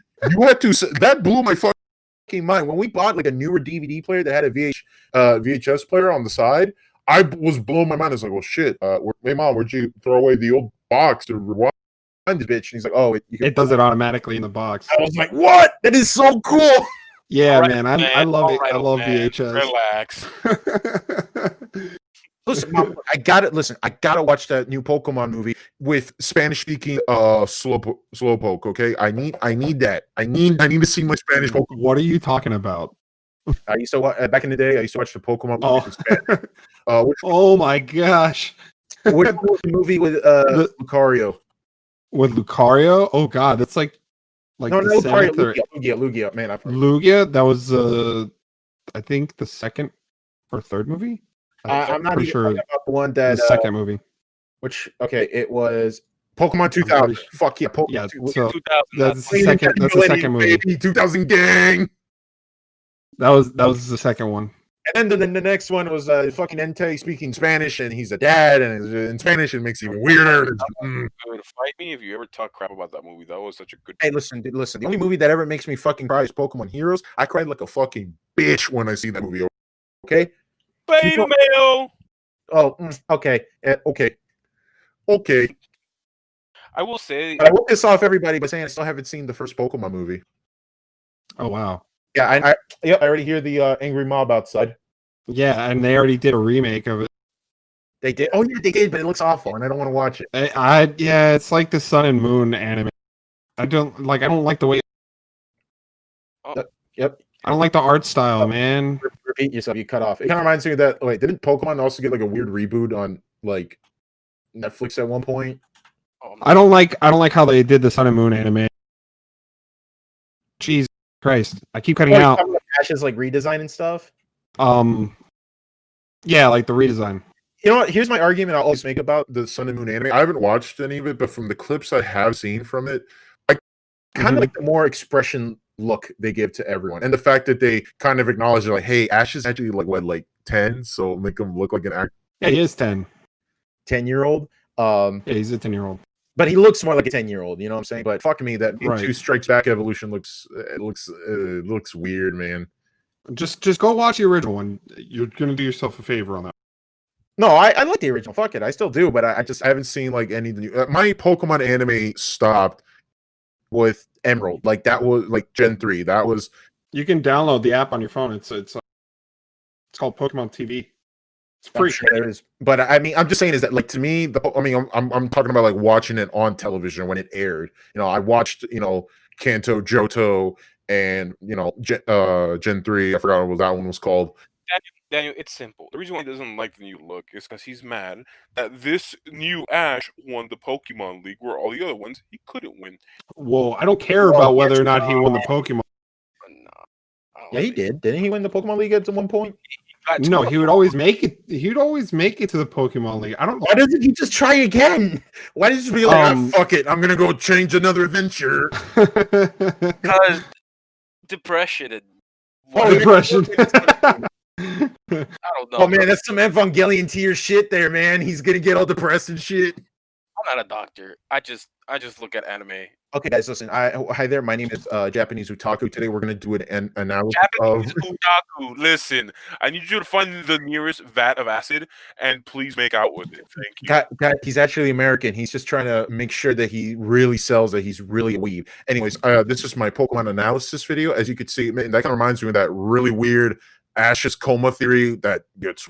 Oh yeah. Yeah, you're right. Especially with the what do you call this? The same thing with the kid next door. The Kids Where- Next Door, Ed and Eddie, Purgatory Theory, Rugrats. Rugrats. Holy shit. Yo, those I love these theories. These I theories- like them. They're fun reads, but they start getting like really extreme, man. But I kind of like them. You know, I don't take them so like, yep, this is how the show was meant to be told. But it's like, nah, it's perspective that you're just like, wow, that's pretty nice. I don't like the Purgatory one for Ed and Eddie, but I do like the Rugrats one, only because of it's so morbid. yeah, it's Oh yeah, the creepy pastas you're talking about. man. I'm sad I never got around to doing that creepypasta video. But hey, you know, a sneak peek for next year's Halloween video. Wait, But- creepypastas. You know, actually, Kenny, I just remembered to answer your question about the Breath of the Wild. I know I'm looping this back again, but Yeah. are you saying like buying a steelbook on the side, like rather than the I'm talking about just any steelbook of a great game. Okay, no, I never really cared for that. Like to buy a steelbook on the side, like Best Buy does that, and it always kind of confused me. Where it's like you could buy the game or you could like pre-order it and then you get the steelbook for free. I will never think, oh boy, I'm gonna go back to the store and buy a steelbook case for a game. It's like if the case Right. works, the case works. I mean, especially like if you like movies, for example, like box sets drive me fucking crazy. Like, you know, when everything's on a DVD, everything for the most part is either super skinny or a standard DVD case. When you start getting all these ridiculous box sets, especially for TV series, it just gets a fucking pain. I saw the Game of Thrones one, and it's like $250. Yeah, some box sets get pretty expensive, but I mean, I just, you know, I'm legitimately curious. I wonder if there's like a company out there that makes like basic DVD and Blu-ray cases, like they get the nice art to make sure it looks legit as possible, and you could buy that, and you don't have to deal with that big ass box set that's like taking up so much shelf space. You know what I'm saying? Like when a box is like an Right. actual square, and it's like such a pain. You know, like I've done that before. Like when my Batman Beyond box set. It comes in this big big box because that's to fit a Funko Pop in there. But I take it out, put the box up on the top of my shelf, and I put the basic book case on the bookshelf. You know, I was watching Cinemassacre, you know, AVGN. He does a series called, you know, What's Bullshit, and he was talking about how he hates. You know, keep in mind this was circa 2006, 2007, where you buy a DVD box set and it comes with all these other boxes included, and he just says, "Fuck that shit! Just throw out the extra boxes and just keep the DVD cases." And I'm curious if anybody actually does that because I don't blame them if they do. I would do it because I feel bad. Is like, well, I spent all this money for this extra piece of cardboard, so I might as well keep the fucking cardboard. But Yeah, exactly. but for convenience sake, that would drive me fucking crazy. I've never been big on stuff like that where I gotta buy all these box sets and stuff. I just don't care. Yeah, just release it on a simple DVD, or if it has a box set, at least make the DVD case like part of it, so you could just take out of the box and just put the DVD case on the shelf.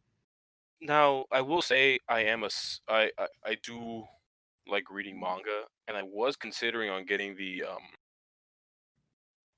Berserk. What's this thing called? The Berserk mangas, but they come out with this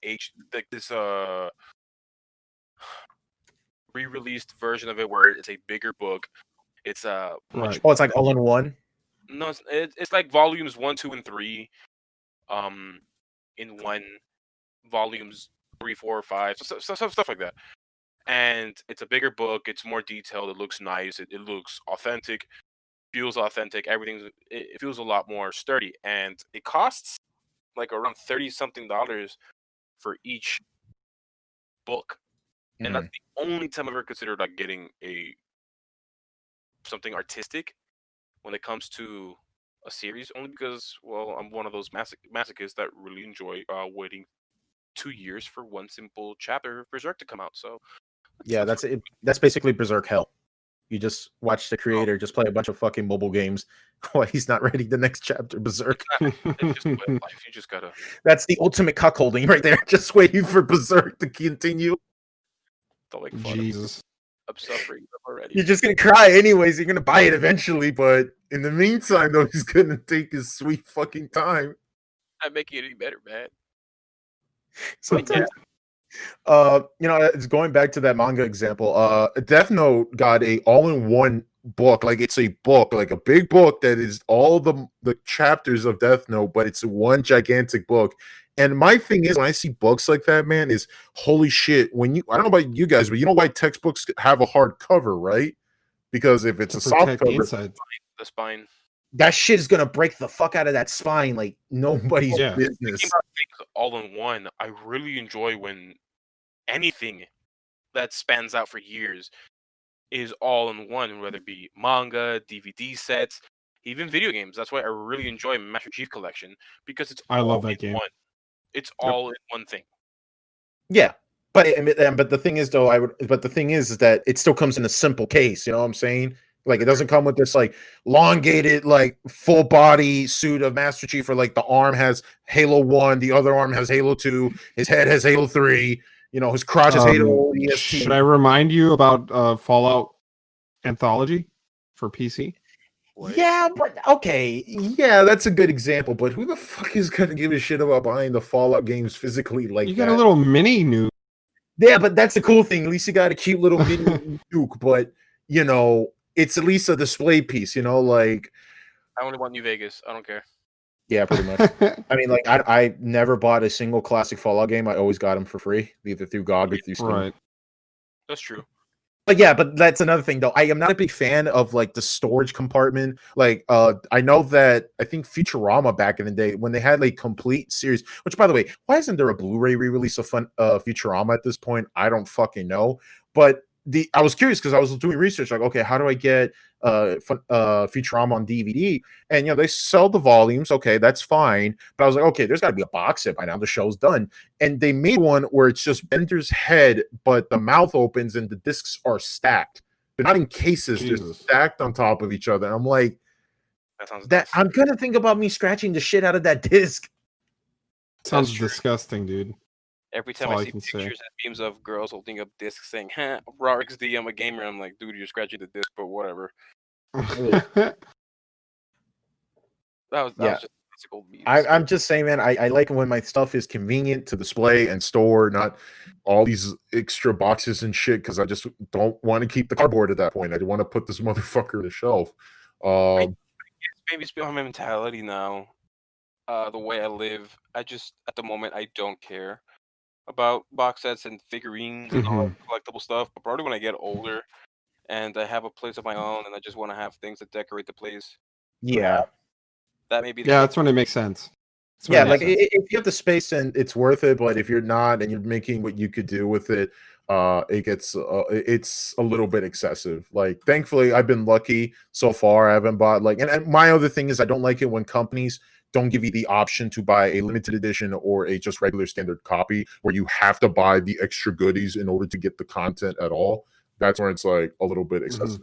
But using the example of manga, actually, Akira, you know, it's a great movie, but the story is obviously probably the weakest point of the film. I'm pretty sure most Akira movie fans can say they're like, yeah, the movie's great, the animation's phenomenal, and you know, I can't wait to see this movie again in 4K. But the story was always been kind of a little bit weird. It is weird, but it's like a little bit not conclusive, right? It may do what it had, but I don't know if you guys ever seen like the books for Akira. These are textbook size books we're talking about, right? So, you know, understandably so, when the movie was being made, the manga was still being done. So, Marcos, you seen Akira or Kenny? Yeah, I've seen it. Akira? No, I've seen other. I think isn't that the same guy that made Spirited Away? No, he's thinking about Studio Ghibli. You're thinking about no. Then I can't. Well, Marcos, you know how like Akira ends with like Tetsuo, like, you know, it blows up and then it like turns into white. Because he resurrected a child who's actually God. Yeah, and essentially he's nothing more than a bunch of body parts. That was so morbid. Yeah. When I was first saw it, and I'm like, you're gonna bring up the corpse of a dead kid. Well, it's not even the corpse. It's like the eyeballs, his nervous yeah. system. The reason why they split it is because he was too strong. Yeah.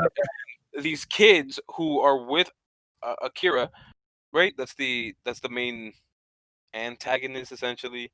Like it's more of like I don't know. He's like the MacGuffin essentially for Tetsuo. He just knows I gotta find Akira to know what the fuck's up with my powers.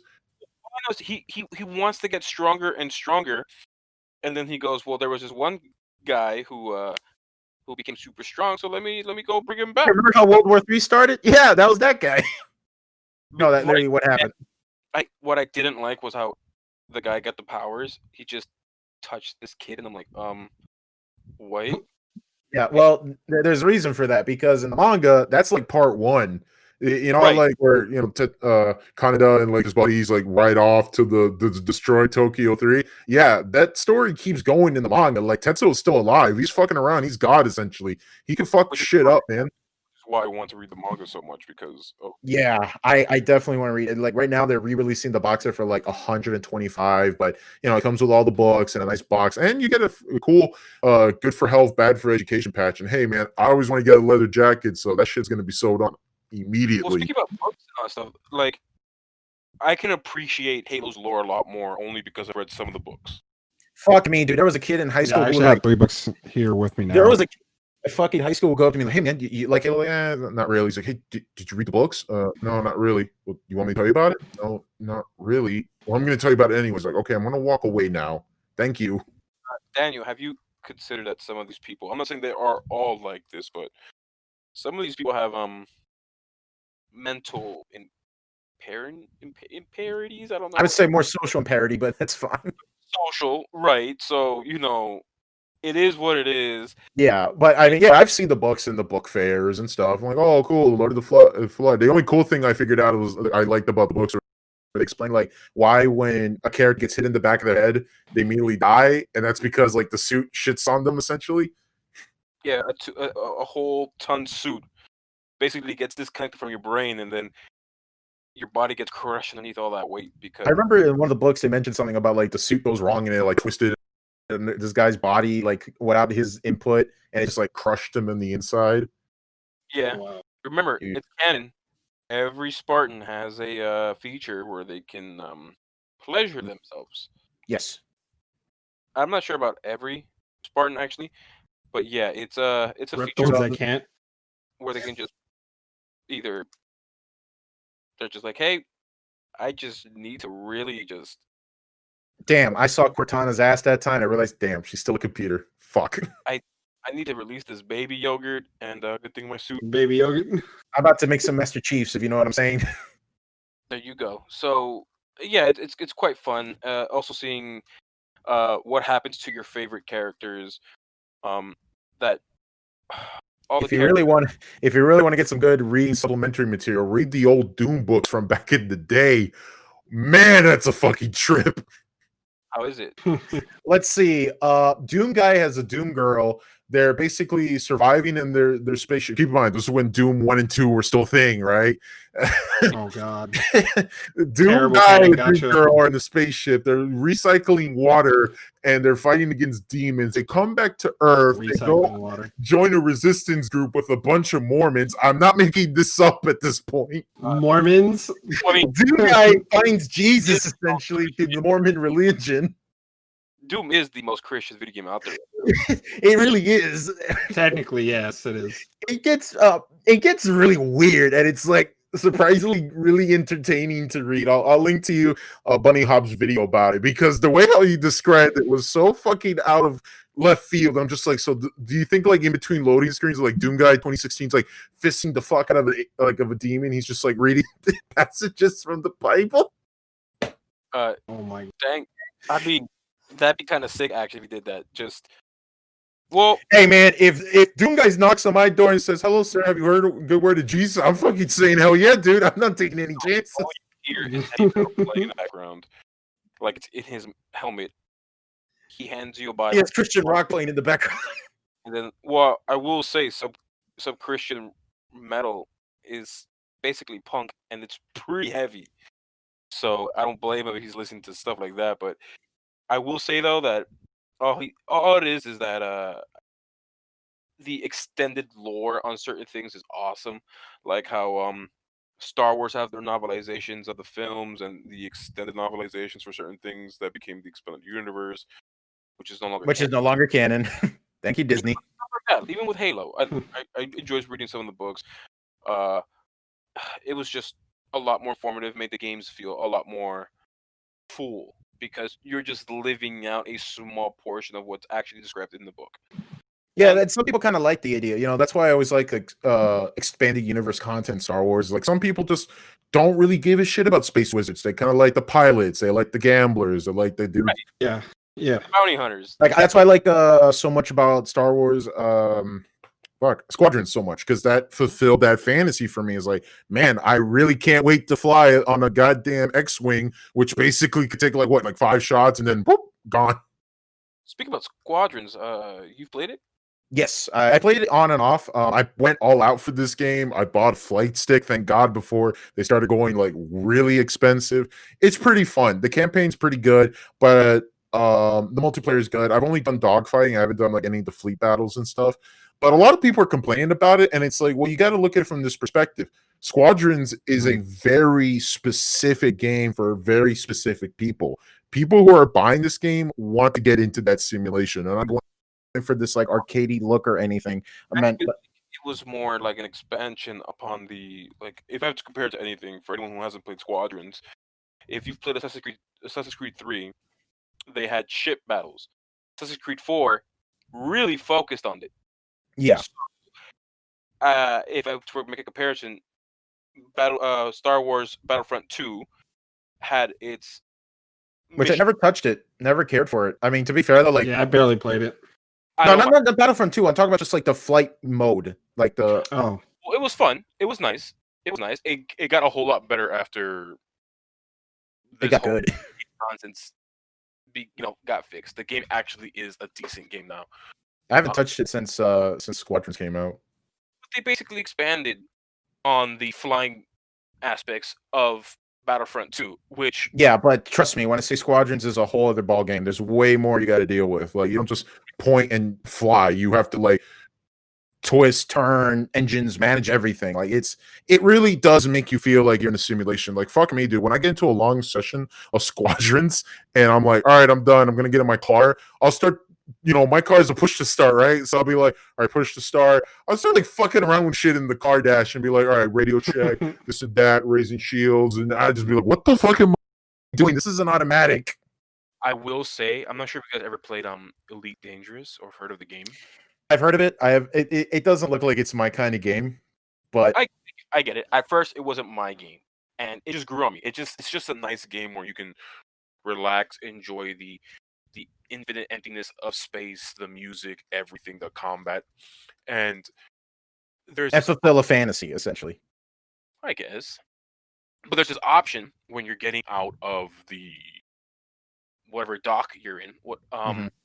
You can have this either turned on or off, where if the moment you want to go out and explore space already, you can automatically fly your ship out of the entrance and exit out, and you're free to go. Mhm. But there's this more realistic version where it says, "Hey, check your controls. Yeah, Press this button or this to perform this action to make sure you're controlling everything." It's basically a pre-flight check. yeah, pretty much. Yeah, I remember Up Is Not Jump was talking about a video about it, and that immediately turned me off. He was like, "Oh right, shoot! Oh, first you got to take out the gun. Okay, take out gun. Oh no, you have to check this thing first. Okay, check this thing first. But you got to do this thing first. Okay, is that button even behind my fucking keyboard?" But it's before we start flying, and me being in aviation and all that, I really opened that up with open arms because it's exactly what I do at work. Yeah, that's exactly it. Like flight sims were really popular back in the day, and people just you think like these like very technical, confusing, or the throwaway term back in the day for video games was streamlining, and people hated that. They thought like, oh, it takes out of the experience or the fantasy, but people kind of like that. It gets into. That's why these flight simulator games sell so fucking well. Like Squadrons is essentially the fourth game in the Star Wars flight sim games for TIE Fighter, X-Wing, and X-Wing versus TIE Fighter. Squadrons also hits that note too. So that's why, like, when I see people tweet about like, oh, the game died, it's sad. Like, no, it sold really well. It's just a very specific market. Like they it's told very you, niche. yeah, it's a very niche market, and that's why it's sold at a budget price, only $40. It's a very specific game, and they never say like we're gonna expand with extra content, this and that, because they don't want to give you this false sense that this game is gonna be bigger. No, it's for these people, and these people are gonna love it. Right, and I think we need more of that. Not a lot of people push for those niche type of stuff because it's Aside from indie games. But that's the thing, though. That's a bigger risk you got to take in, because, like, I'm curious to know how much budget went into Squadrons. You know, like, I'm very curious to know, like, how EA Motive knocked on the door and EA's and say, "Hey guys, listen, we're gonna make a flight sim Star Wars game with no loot boxes, cosmetics are completely free, and no season pass." Who the fuck greenlighted that? I need to know. EA, them being money hungry. Exactly, like that kind of, and I thought like Far Cry Primal was already kind of an out there pitch that actually got approved. But when Squadrons became a thing, I'm like, okay, they're probably gonna like season pass this bitch, or they're gonna add more content. Right, But it's only a month old, and I'm pretty sure, like, it just an EA spirit. After the game's been out for a bit, they're gonna introduce all sorts of things because people. I hope not. I really hope not, because the fact that in every interview, this wasn't like what's like fucking Crash Bandicoot and fucking Crash Team Racing. Like, fuck me, do you add microtransactions after the good reviews? Like, come on, man, Activision, that ain't cool. There won't be any transactions. They won't do this. They won't do that. And then after all the good reviews, new store.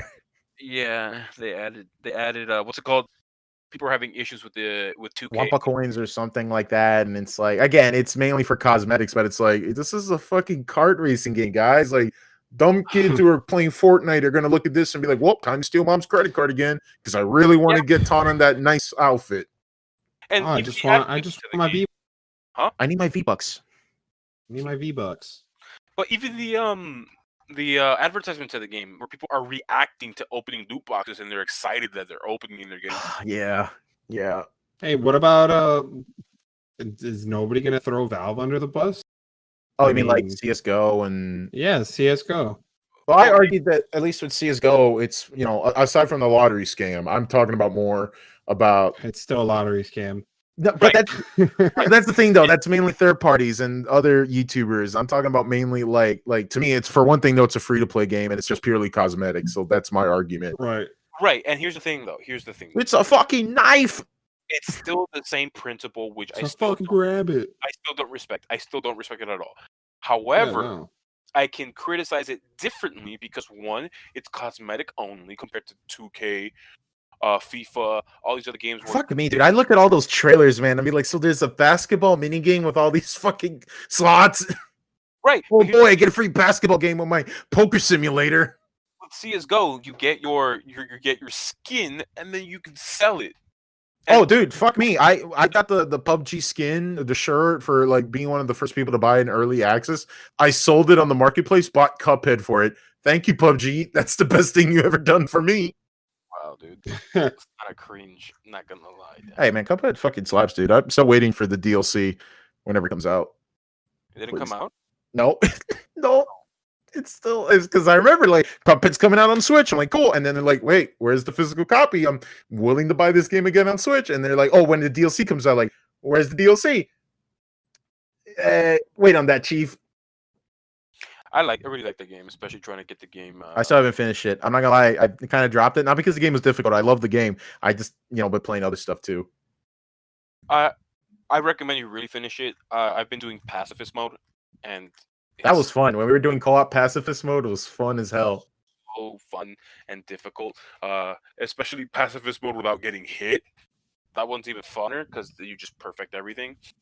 But at the end of the day, you get, and with Cuphead, you go through a challenge that's optional, and you get a reward out of it. The reward is a filter. Right. It's honestly not really. To be fair, that's exactly what Crash Bandicoot 2 did, where it's like you just run the first level and just don't break any boxes, and they give you a gem for it. They're like, "Hey, you did it!" And like some kids back then were probably like, "Oh fuck, I didn't know that was actually a challenge." Oh, there you go. I'm still waiting for Crash 4 to finally get released on PC. I'm just like, hey, you're gonna do it eventually. Come on. I'm waiting for Kirby's Crystal Shards to be released, remastered. I I'm want waiting for the Chaos Emerald to be put back together. Chaos Emerald. You mean the Master Emerald? Master Emerald? No, I'm talking about Chaos Emerald. It's kind of cringe, bro. Yeah. Where's your Sonic Lord, loser? You got to know about Exactly. you got to get you listen. You got to know about every fucking detail in this fucking podcast, guys. And even if you're listening, know every single Archie comic about Sonic by Archie listen, comic. if you don't shit talk about Ken Penders, the guy who wrote Archie comics Sonic at least twice a day for getting rid of all Sally, and you can't jerk off to her anymore, that's the guy you got to blame for. Oh gosh. He's a teenager dog. Huh? Is Yo, no, the later pedo. Oh, That's all.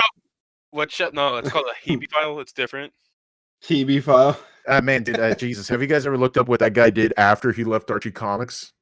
No. Okay, this dude really wanted to fuck Knuckles, right? He really, you know, when like Knuckles was like the only dude, the only echidna in the Sonic universe. Ken Penders said, "Fuck that! I'm gonna make sure all the echidnas exist." Is that the one where he fell in love with his echidna with black fur? No, you're thinking about Shade. That was the only exception. That was from Sonic and the Dark Brotherhood, I believe. I don't know. It's all. I didn't even know that thing was an RPG. I just saw it. It looked weird, and it was made by fucking BioWare. Guys who made Mass Effect. Jesus Christ. It sucked. It really sucked. I was watching Johnny's review of it not that long ago. I'm like, you know what? I remember Johnny saying the game was kind of okay, and he's like, nah, this game fucking sucks now. This is a piece of shit. Oh man, that was a weird anniversary for Sonic back then. I just can't respect people who view all this stuff religiously, and I'm like, dude, I get it, you love it, but just chill. Hey man, I don't shit talk the Sonic fan base, man. Even with all the dumb shit that they say or do, I have never seen a gaming fan base so dedicated to cool shit in my entire life, man. Finding out that like the Sonic 3 beta didn't use the Michael Jackson music blew my fucking mind. Yeah, okay, so I'm pretty sure you know about this, Marcos, but Sonic 3 had music very similar to Michael Jackson's Dangerous album that was coming around on that time, especially if you listen to Yeah. Carnival Night Zone and stuff like that. So for years, people said, like, well, the game got re-released on PC, which is the version I played as a kid. I didn't play Sonic 2 until I got a Genesis in mid-high school. I played the hell out of Sonic 1 in the Genesis, and then I played a shit ton of Sonic 3 on the PC version, which had different music, which debatably was better or worse. Mostly worse. Some people could tolerate it more. And for years, they said, okay, the reason why the PC version of the game used different music was because of the Michael Jackson stuff, because maybe Michael Jackson was working on it. And for years, there was like a YouTube video where they said that Michael Jackson's music producer, Brad Buxter, was actually working on the Sonic 3 soundtrack, but there was a lot of like conflicting stories. Was it because the Michael Jackson child molestation allegations? Was it because of he just didn't like the sound quality? But Brad Buxter can confirm, yes, we did work on the soundtrack, but Michael didn't want to get credited for it. That was the only thing we had. So for years, people said, okay, that there's a simple story. Game came out with the Sonic music. Then later when Sonic and Knuckles came out, they got rid of it. Then the PC version came out. Then they got rid of it again. And then later, that was a pretty simple story. But it turns out in the beta gameplay, it used the PC soundtrack instead. So that means that the song was later added onto through development. Okay. So that shit blew my mind. I was like, that is so fucking cool. Okay. So yeah, I like the Sonic fan base. That shit's kind of cool, though. Officially say that we were enjoying Michael Jackson in Sonic. Yeah, especially. Dude, fuck it. Sonic moonwalks in Sonic colors. Yeah, I noticed that detail. Don't think you're slick. Wait, what? Yeah, he moonwalks. Daniel, it's just a game. Yeah, but I fuck with Sonic. It's just a game, Daniel. Hey man, it's just a game, blue man. hedgehog. Hey man, when Dante fucking bust out the Michael Jackson dance moves, man, I was so fucking happy. Busted that bitch out like nothing happened. He just said, "Nah, fuck it, I'm gonna bust out a dance move." I just really like the vibe of certain Sonic games that I don't think can be recreated. Yeah, that's true. And you know what? This is actually the longest time. Is this the longest time since between the Sonic game, like since Sonic Forces? Oh, I'm not sure. Because like I'm so used to like a new Sonic game almost every year. Well, Yeah, there's no new Sonic game coming out. I guess Forces really kind of said, "Hey guys, we gotta take a step back and be like, this ain't working no more. Mania's doing great. Let's just keep doing that." Sonic Mania really Give me Mania 2, baby. Please give me Mania 2 and more original levels. I will buy it in a heartbeat.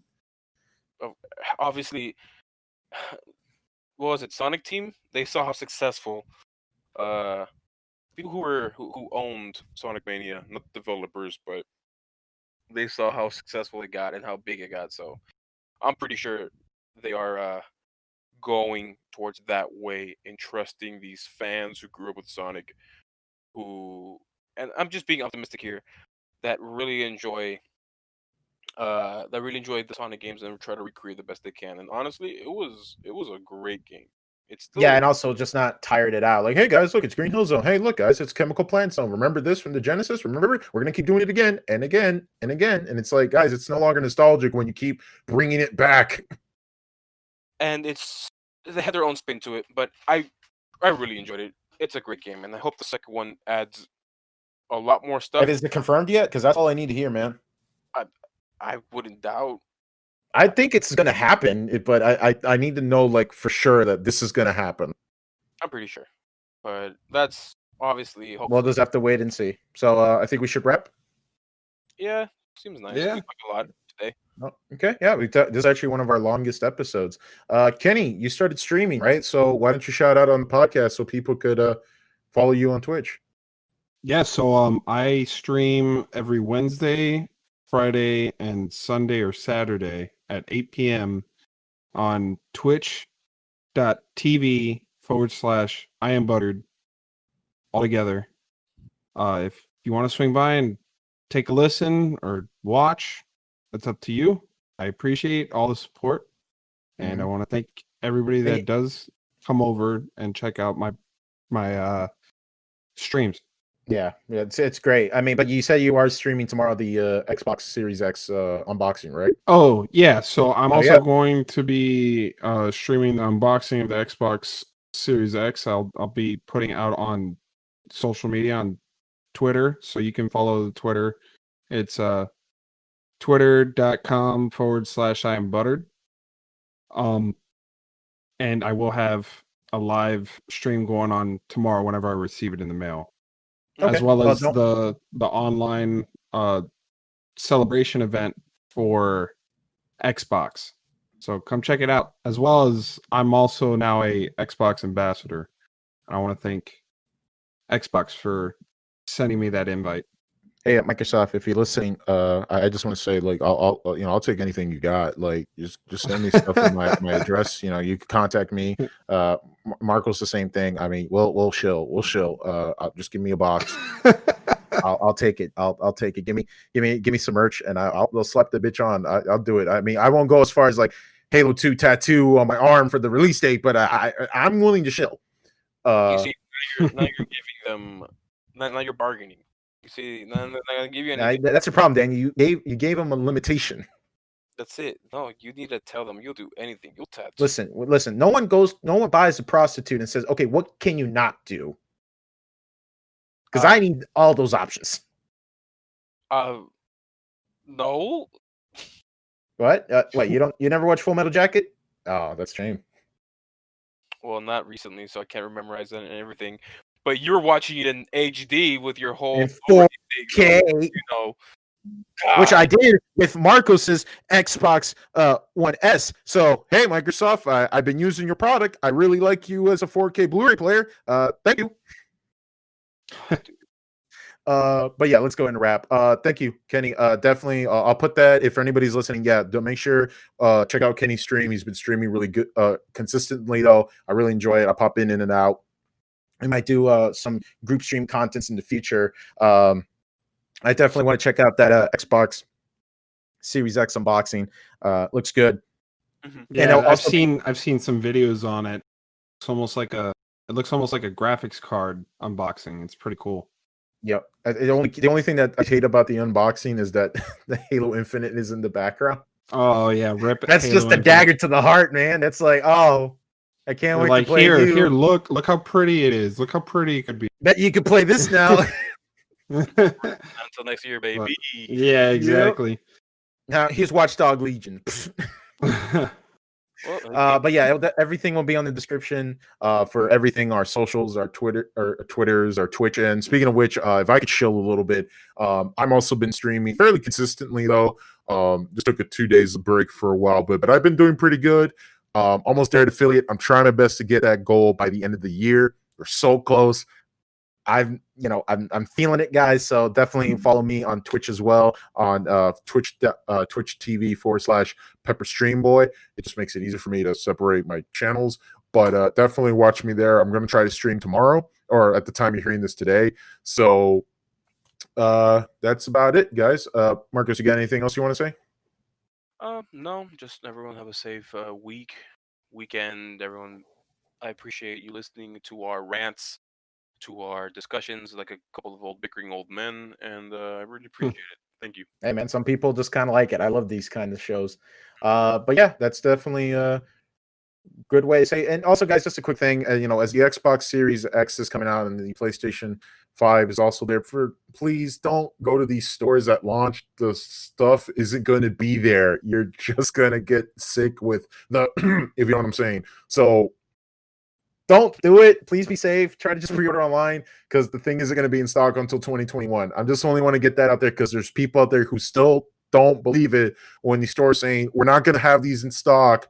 Don't show up. Yeah, they're saying they're going to have them online. That's it. Just online. I hate it too. Xbox, you'll be able to buy tonight at 12 Eastern time. And you'll be able to buy Xbox and PlayStations at 12 Eastern time on the 12th. So okay, that's probably going to be my bet at that point. I don't know. Again, that's what I'm debating. Like, should I just roll my dice and say, well, if I stay up and pre-order the PS5 and get Miles Morales, or should I just get Miles Morales on PS4 before the bots get it? Well, we'll see. But yeah, let's go ahead and wrap it up. Thank you so much for listening to DKM episode 3. Really appreciate it. We all greatly appreciate you guys listening to us either on Anchor, Spotify, Google Podcasts, or even on YouTube right now. Definitely really appreciate it so much. And we're going to go ahead and call it for tonight. Take care.